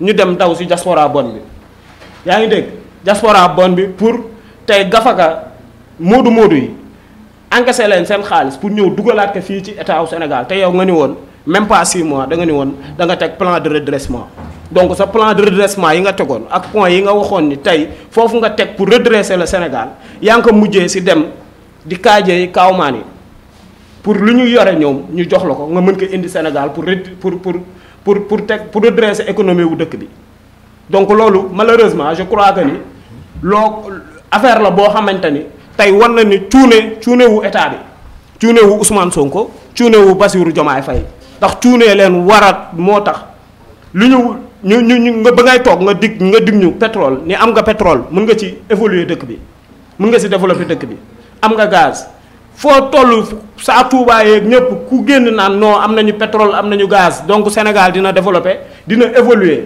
yow nga tey nit ñi di leen on t'a mis à l'épreuve donc yow li nga mën a wax ci benn résultat boo mën a def mooy lan dem ci diaspora bi di leen laaj seen gafaga di leen laaj lan ngeen yore loo am ak loo mën pour indi ko ci réew mi ñoo xamante ni yow da nga ni woon boo toogee dañuy jógee Italie ñëw Sénégal liggéey si fii parce que Sénégal dina développé ba ñoo ñëw bàyyi seen liggéey Italie ñëw Sénégal tey nga delluwaat ci ñoom donc yow yaa ngi influencer jeunes yi sax à ce que ñu émigré ji quoi parce que tey jeunesse jeune bu si conscient wu laa ni comme Ousmane Sonko ba affaire yi grave dafa dem si Italie donc man naa dem Italie jaani foofu sama doole parce que Sénégal y a plus amul dootul am espérance ci Sénégal bi donc li fi nekk ñu war ko wax dafa bëre léegi nag le pourquoi sax muy dem ba foofu di fa laaj xaalisu italien yi te nga yore yow caisse noire boo xam ni am na ay milliards yaa ngi dégg loolu rek war na mën a tax nga changer idée au moins sax supprimer sa caisse noire parce que boo supprimer caisse noire peut-être dina am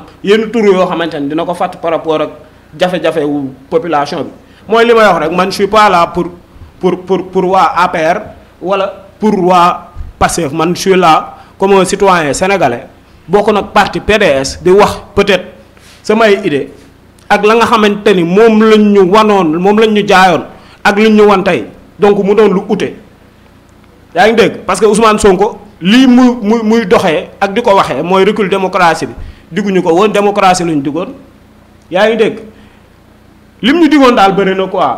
te defu si dara. jërëjëf donc loolu laa am lu ma doon muy ay kàddu yu am solo dégg ngeen Alain tey ci wax na ci par rapport ak diaspora bon bi gis-gisam xalaatam Saer dégg nga Alain ci li nga xamante ni moom la wax surtout ci plan redressement bi nga xamante ni kii di Ousmane Sonko demoon na ko fële ca bitim réew pour mën a woo waa diaspora bi ñu mën a jël seen loxo dugal ko ci réew mi parce que dañu gis ni réew mi dafa nekk ci yoonu sooxe ginnaaw ñi nga xam ne daan nañ ci jàpp pour réew mi mën a dem ñu ci bari téye nañ seen loxo parce que ay jafe-jafe am na waaye tey est-ce que tey d'accord nga ci dem bi mu dem ci bitim réew jàpp ni moodu yi fa nekk est-ce que war nañu mën a jël seen xaalis ñëw investir fii ci Sénégal bu ko defee état comme ni mu ko waxee am loo xam ni mën na leen ko mën a dolli pour si bu ko defee rek pour réew mi mën a redressé wu ñu mën ko teg ci yoon bi nga xamante ni moom la jëm waaye nag ñu bari di wax ni kat moom Ousmane Sonko balaa muy wootee plan de redressement d'abord est-ce que jàpp ni dafa war a supprimer li nga xamante ni moom mooy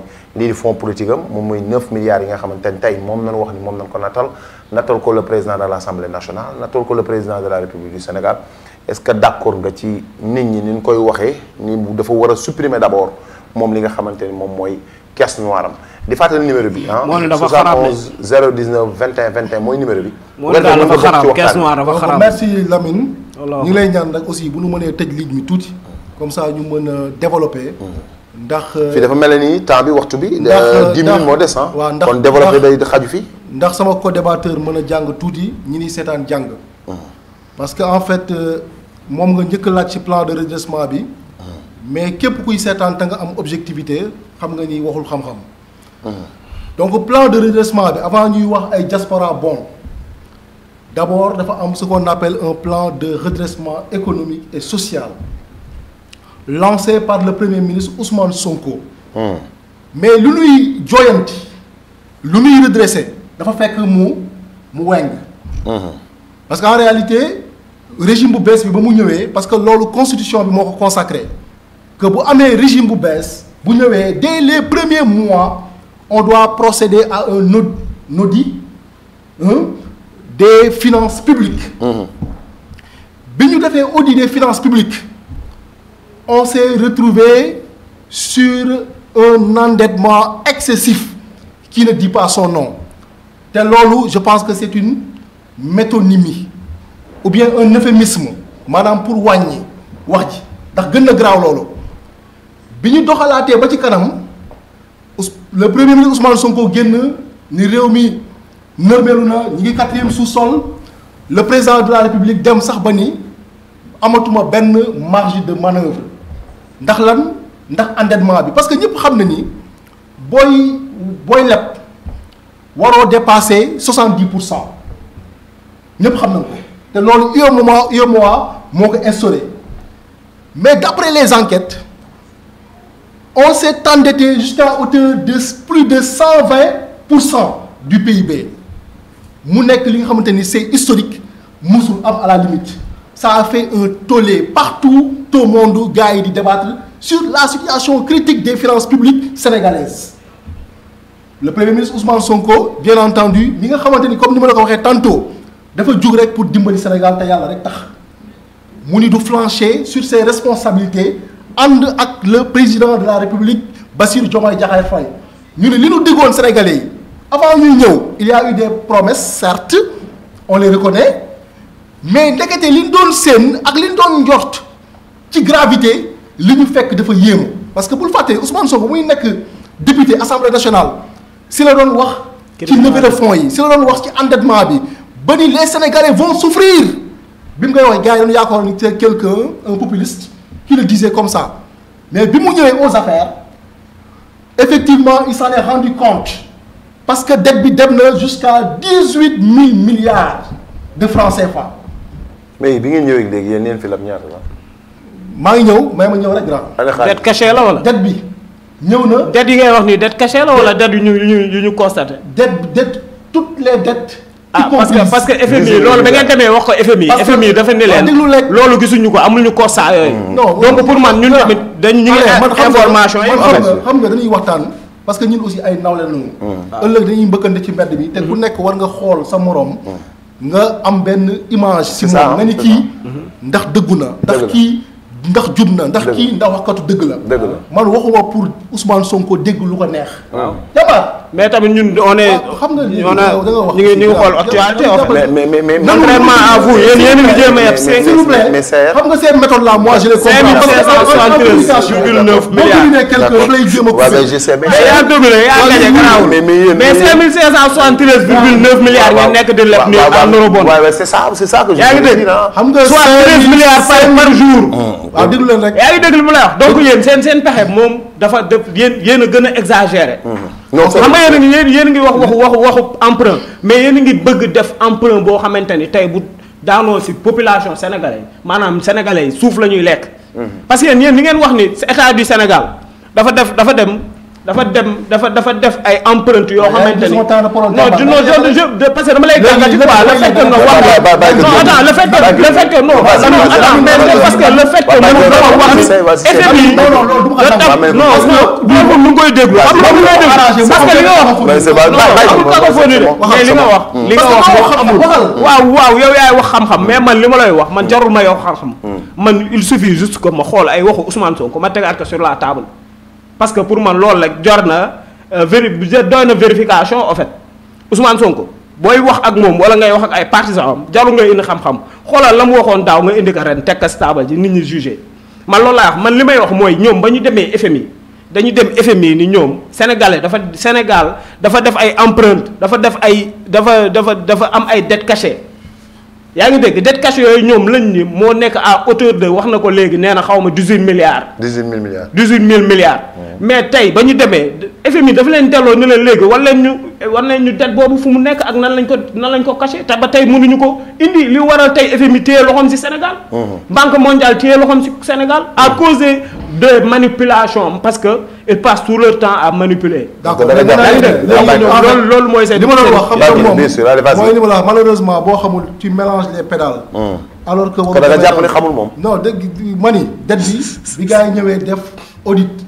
finance publique yi dette bi dem na ba ci 18 000 milliards loolu kenn du ko dindi. ok dans un premier temps le FMI était venu et a été réticent.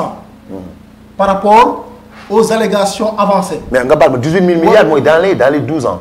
waaw déglu rek. voilà dinaa ko développé. dinaa ko développé juste voilà. donc léegi bi FMI amee ay réticence mu dellu mu ni dina ñëwaat. FMI si boppam moo déployé un cabinet. ok. bi gannaaw bi rapportu état bi génnee. FMI pour en avoir le cœur net. dafa dem ñëwaat déployer un cabinet. ñu defaat un audit ñu ni ndekete yéen fa ngeen doon waxee parce que à la base dañ ni woon pourcentage bi c'était vers 110%. ñu ni ëpp na loolu sax yegg na 120% du PIB. ok. FMI moo confirmé loolu. c'est la raison pour laquelle tout récemment Guy Marius Sagna a fait une sortie naan il faut que le Sénégal s'inscrive dans la même logique que le Burkina Faso lorsque Thomas Sankara disait que cette dette-là il ne faudrait pas la payer parce que nous ne sommes pas responsables de cette dette. Parce qu'en réalité le FMI est complice de tout ce qui s'est passé. Ah bon? Oui, et je le dis et je le répète.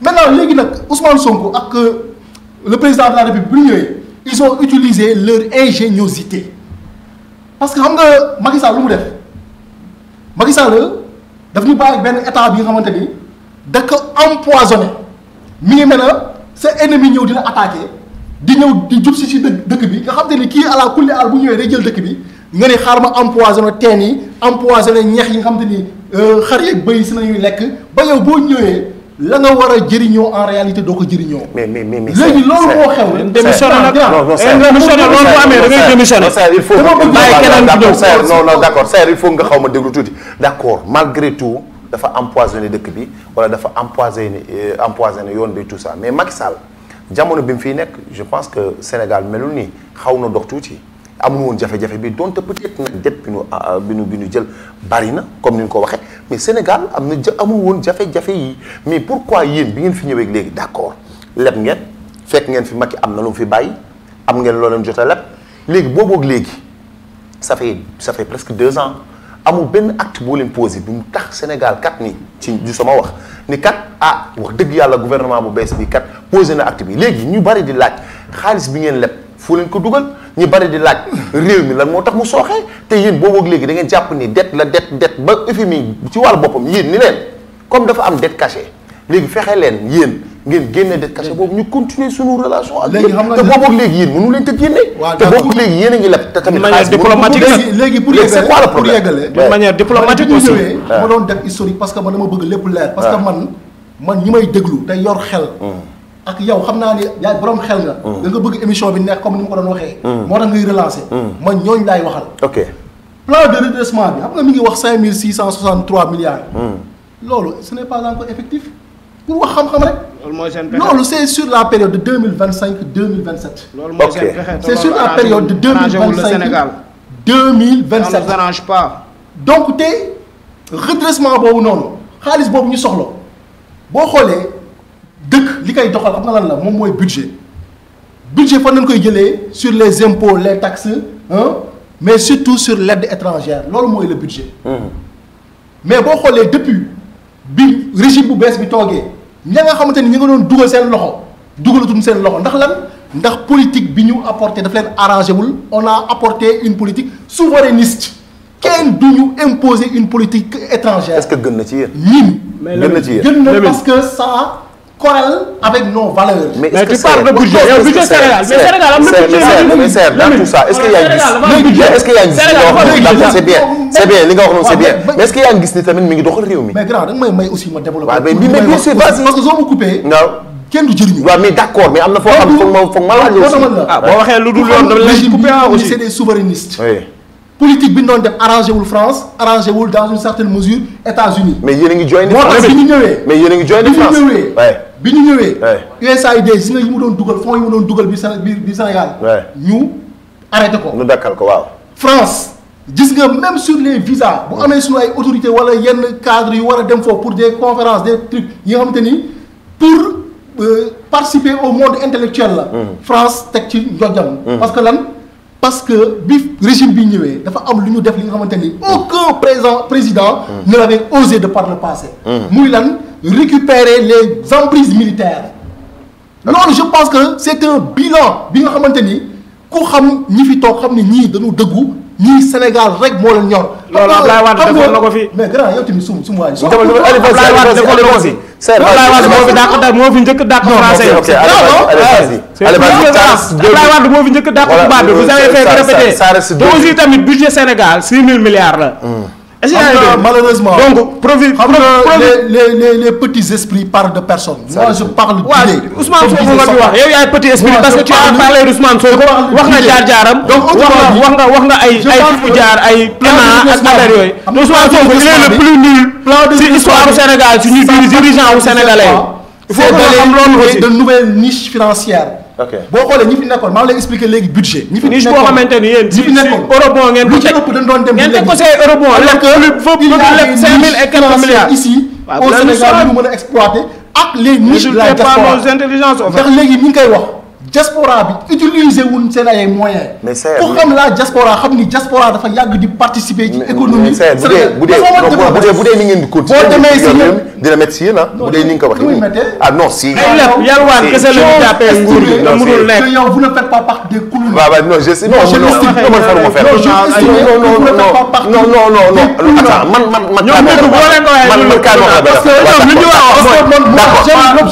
D'accord mais je sais. li ngeen war a def mooy bien c'est clairement li ngeen digoon population bi ngeen def ko. Voilà. Il faut que nga comprendre une chose. La chose que tu dois comprendre mooy man faruma Pastef faruma APR faruma PDS man damay laaj sama xalaat comme ni ko nit ñi gisee di ko laaj mais dama ni bu dee non mais bi nga joyante li bi nga joyante xaaral rek bi nga joyante de dama ni est-ce que loolu yorin bi du métti mais redressement bu mu teg si influenceurs yi ak tiktokers yi plan de redressement bi Ousmane Sonko jógee dama ni voilà influenceurs yi ñooy redressé ak tiktokers yi ak ñuy tox cigarette loolu na fi waxoon allo salaamaaleykum allo oui salaamaaleykum waa ñu may auditeur bi allo salaamaaleykum allo oui salaamaaleykum. oui ça va oui kooku. waaw man la Momar Dieye. Momar Dieye ah. waaw. Momar maa ngi lay ziar da nga bëggoon bokk si émission bi. waaw dama bëggoon participer si émission bi. ayca bisimilah yaa ngi ci biir. mbaa yéen a ngi si jàmm maa ngi nuyu sa ñaar ñi nga dalal foofu. vraiment di déglu waxtaan bi. mais di am tuuti rek loo xam ni bëggoon naa ko wax sama mbokk boobu Seer Ndiaye. des fois su may dégg ay kàddu damay ni est-ce que Sénégal la dëkk. damay jaaxle quoi est-ce que Sénégalais la quoi. bon loolu lay dégg xool dama est-ce que mi ngi yeewu fii maanaam 6 heures du matin gis jigéen ñi ni ñuy demee marché 5 heures jàkk ji su ne salaatu xaw mi na jigéen ñuy daw di góorgóorlu dem.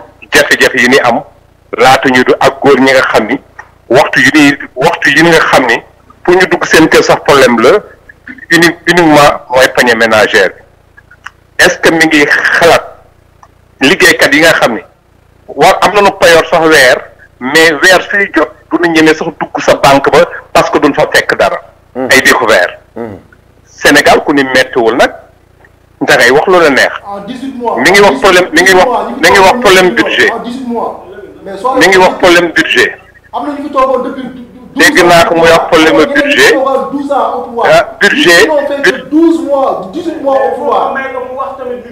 waaw dañuy déglante rek. xam nga de la discussion j'ai la lumière kenn mënu fi yëngal kenn du mën fi gësam kenn. waaw mais damay wax rek ni. xam nga mi ngi wax problème budget ni ñu koy créé par les recettes tel et cetera mais dama ne la mosuñu wax dan la ñuy fexe ba nga xam ni mooy li ñuy tudd caisse noire doo dégg mu ko koy coow nan la ni caisse noire bi nan la ñuy fexe ba nga xam ni dana tegu ci présidence tegu ci primature au même moment beaucoup de Sénégalais suuf am na ñoo xam ni mënuñu faju am na ñoo xam ni mënuñu jàng yi te aujourd'hui au mois de septembre am na ñoo xam ni tey ñu bare mën nañ que nos gouvernants seen doom yaa ngi à l'extérieur par rapport nos enfants moo tax ma koy laaj est-ce que réellement moom mi ngi yëg Sénégal yi li ñuy dund bon xam naa moom dalul déglu.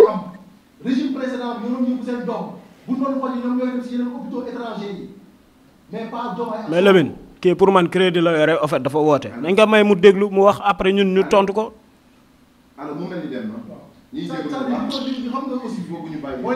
ñuy wax quoi parce que tamit bu dee bu kenn intervenir yow li mu intervenir arrangé wu la rek nga bëgg ko tontu ay toog muy dox yooyu moo gënoon li ngeen nekke yéen toogu leen muy dox te réew mi ngi gën a metti am na loo xam ne dañ koy wax yéen mënoo leen wax ba lu ñu bëgg a wax wala yéen ngeen imposer ñu dictature mënul nekk ci réew mi te du nekk est-ce que yaa ngi dégg dëkk bi bu dëgëree dañ koy wax dëkk bi amul leen xam-xam yéen ay cuune ngeen yaa ngi dégg yéen a gën a doon cuune ci histoire politique gu Sénégal benn seen ay programme benn baaxu ci parce que li ngeen ñu jaay moo ngeen gëmul boo leen ñëwee sànq nga fi toog di tagg Ousmane Sonko naan ENA la génne patati patata après nga toog contrediraat sa bopp naan je vais pas parler d'une personne wala doon du ma def ay kii Ousmane Sonko déglu ma ak lu mu mën a doon na nekk sax waaw mais dama la bëgg xamal ne la Ousmane Sonko ci histoire politique gu Sénégal moom moo ci gën a nul yaa ngi dégg ci ñi fi jaar ñëpp ci président yeeg ministre yi fi jaar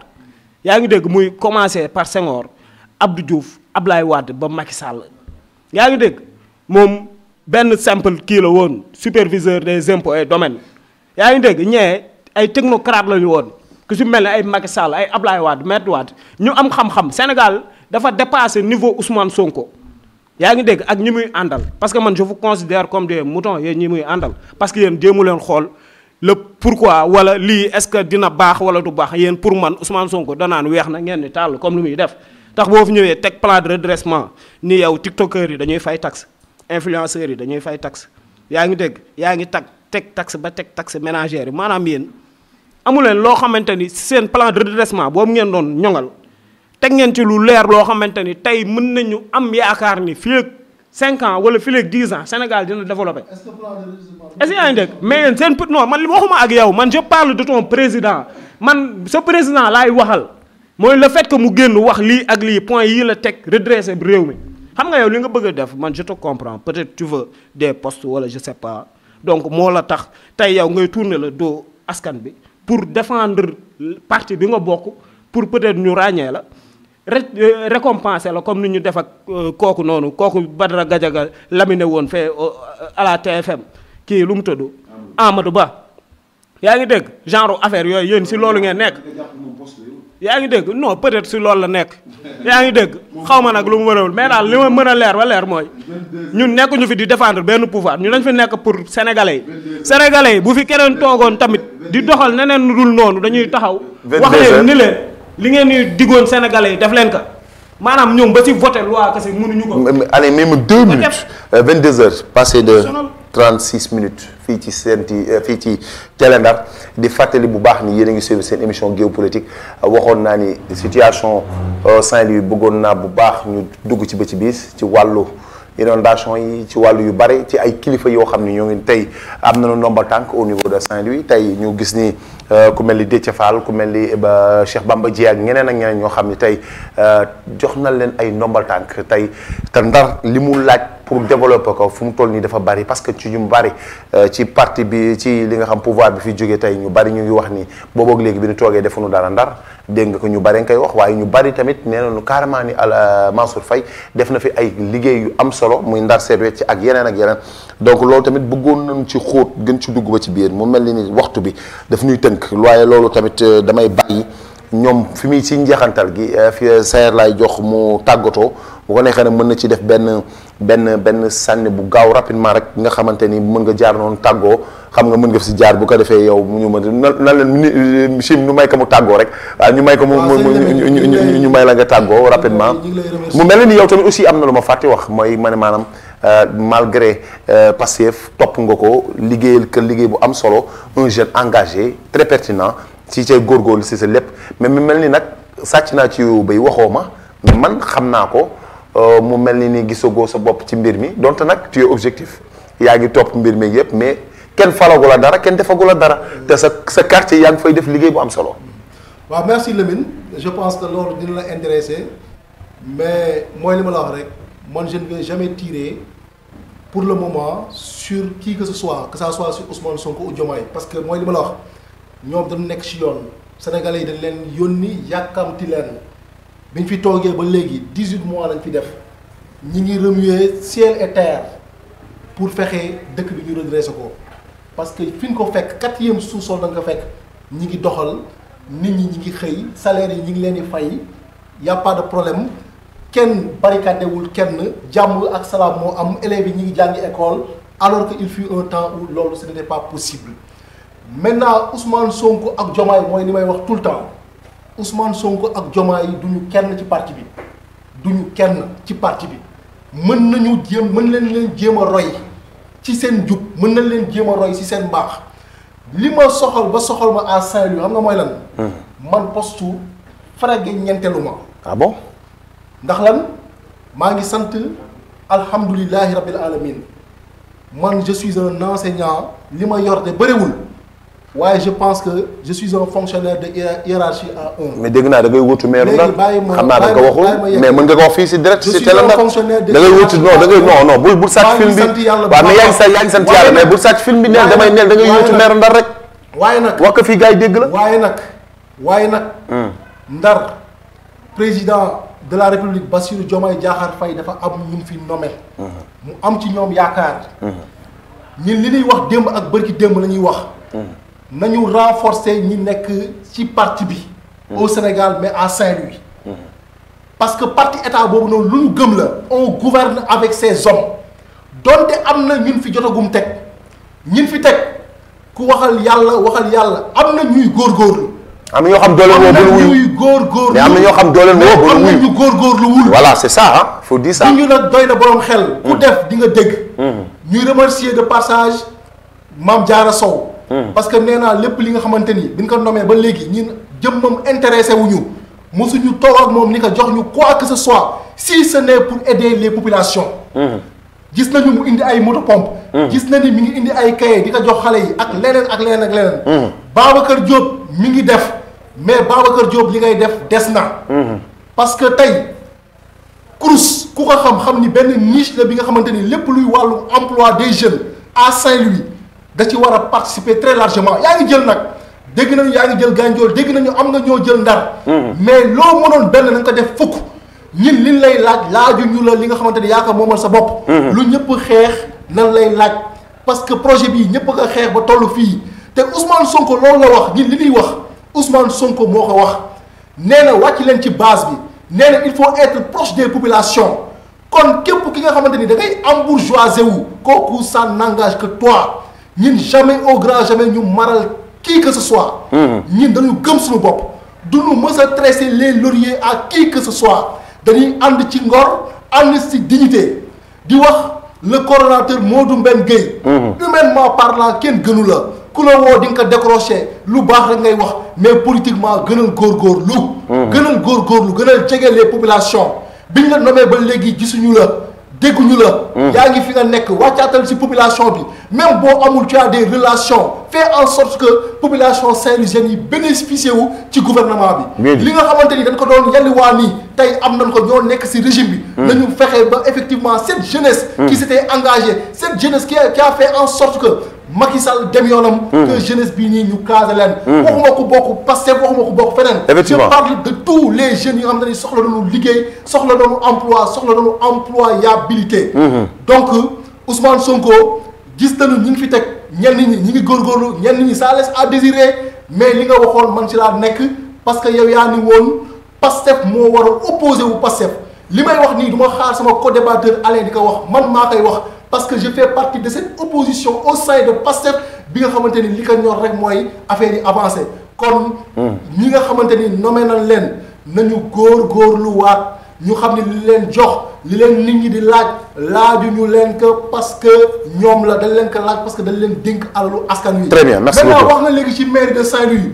donc foofu laay tëjee. Ousmane Sonko ko xam ni nit ku démocrate la. parce que élection yi fi jàll yépp en réalité day fexe mu am ay primaires. moom moo fi xawoon 2022 te ñi ngi ñaan aussi Ousmane Sonko élection yii di ñëw municipales yi di ñëw. na am ay primaires au sein de Pastef ñu dem ñu compétir que le maire gagne.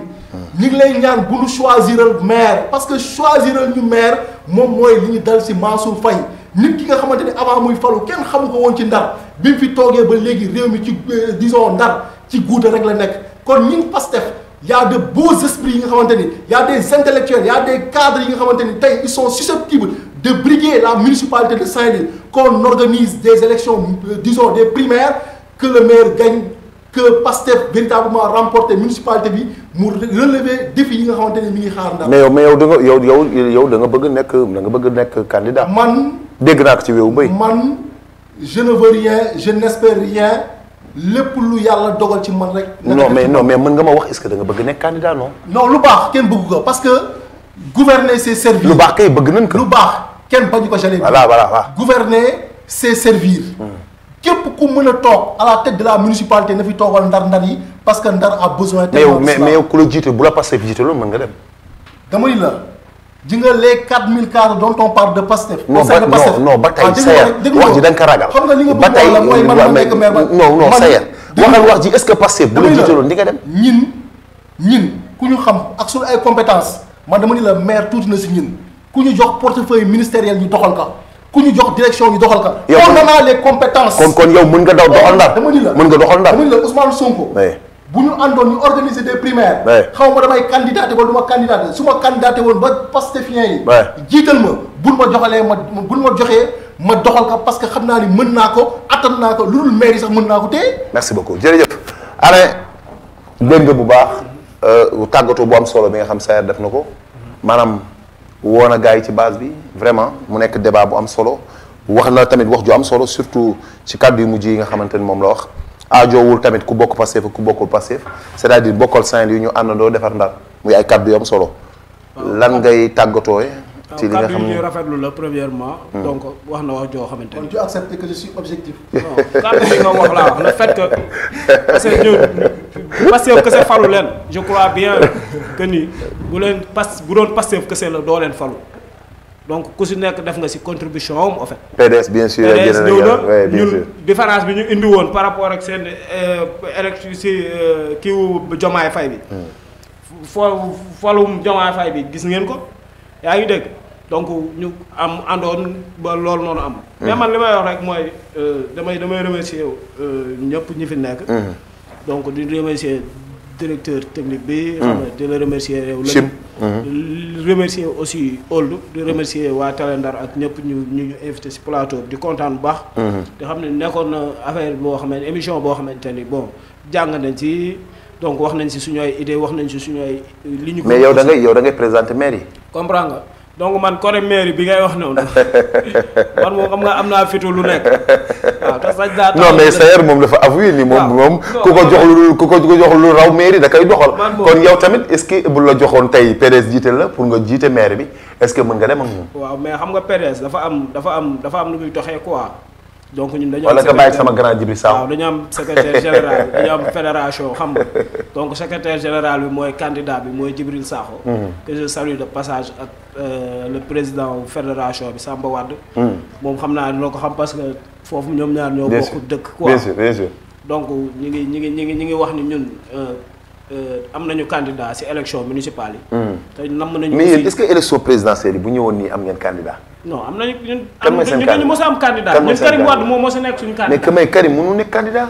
Karim dafa naroon ñëw bii passé li nga téye xam ngeen ko Amadou Ba moomu moo toog xaw ma kii boobu waa jooju kii moo toog ba dernière minute dugal benn recours ni Karim Wade dafa am double nationalité yaa ngi dégg maanaam ñoom ñu ngi sa ay pexe saa su mais est-ce que yéen waa PDS yéen seen mbir mi xaw na doy war a mais merci beaucoup Alain mi ngi noonu aussi tamit moom si lu muy wax comme moom lu muy opposé wu seen biir loolu pour man seen ay problème la quoi à l'interne quoi waa Pastef mais li may wax man si lu ñu bokk ñun ñëpp mooy ndar gi surtout ndar muy Sénégal mooy mënoo gouverner aussi ba pare di opposé wu quoi dëgg la donc lu may wax loolu sax du moom moo tax may wax mais ñeneen seen i kilifa ñoom comprendre nga bien sûr aussi tamit jot na que ñu wan ñu lu leer wax ñu lu leer respecter diggé yi ñu diggoon population sénégalaise yi ñu def ko merci beaucoup jërëjëf Alain muy ay kaddu yoo xam ne ay kaddu yu am solo la bu gis ngeen mbokk yi àjjuma ju nekk ci waxtu wi ngeen ànd ci toujours ak Lamine Niang ci seen émission géopolitique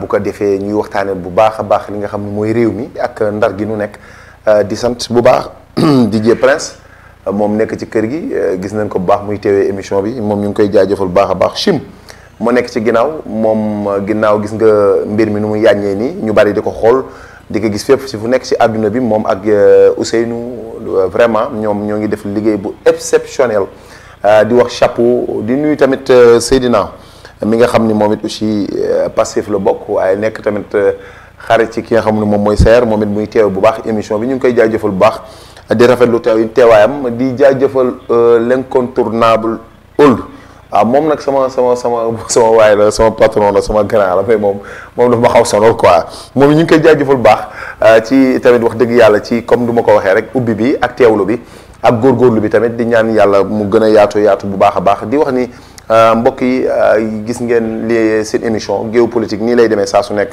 waxtaan la rek waaye waxtaan ku nekk da ngay défendre say principe ak sa gis-gis ak sa xalaat ak li nga jàpp ni yëpp rek parce que tey bu Saer waxee dafa wax rek pour luy jëmale réew mi kanam Alain bu waxee tamit dafa wax pour luy jëmale réew mi kanam nu bàyyi xel ni politique du xuloo du xeex c'est-à-dire ku nekk ak sa gis-gis la rek ñun dal lay nangul sa gis-gis tey bu fekkee ni Sayer Ousmane Sonko ko doy dañ koy bàyyi ak Ousmane Sonko Alain PDS ko doy dañ koy bàyyi ak PDS waaye nag ñu bañ ko def mu nekk mbir moo xam ne mbiru animosité la politique du affaire de gentleman la politique du xeex politique du xuloo politique du saaga du yéenante au-delà de ça ñu bari dañuy bàyyi xel ni ñun dañu war a jël suñuy référence ci le prophète paix salut sur lui mooy Seydina Mohamed parce que moom ñun suñu référence la dañuy bàyyi xel ci moom ci jàngatu àdduna ci lu bari tey jullit waru xiiroo waru ŋaayoo waru yéenante lu bon waru defante lu bon ci loo xamante ni yéen ñëpp a bokkandoo xalaatandoo gisandoo ko rek te bëgg mu baax jaru ko kon Sénégal ñëw politique bi di doxee baax na ñu changé waat ko soppi ko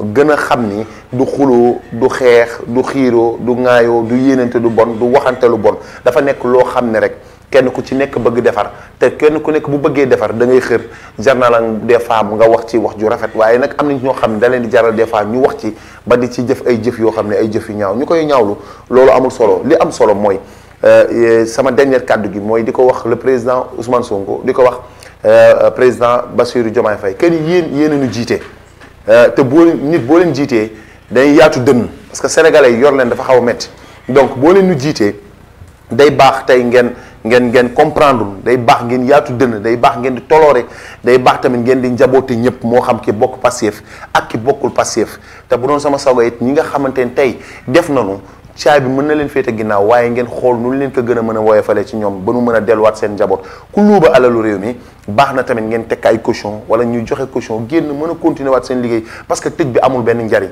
ñun ñu fàttaliku ne ay jullit nañu nan yéenante lu baax defante lu baax loolu nekk na ay kàddu yoo xamante ni moo bëggoon jàllale la mooy ay kàddu yu am solo di wax ni tamit di leen jox di daje incha allah rabbi ci altine si seen émission Ndar Sport parce que cette fois ci moom Ndar Sport la ñu teewee ñu fas yéene waxtaan ak yéen li nga xamante ni moom mooy jafe-jafe yi nga xamante ni moo am au niveau de Saint-Louis rawatina cette fois ci dañu bëgg waxtaane li nga xam mooy stade Mawade Wade ci ñu bari bëgg ñu ubbiwaat ko bu ko defee mu gën a mën a joxaat Saint-Louis valeur parce que stade boobu ñu bari bëgg nañ ñu ubbi ko ñu bari bëgg nañ ñu wax ci kon incha allah rabbi altine à partir de 19h dinañ ci am ay invité ñu waxtaanee li nga xamante ni moom mooy lii di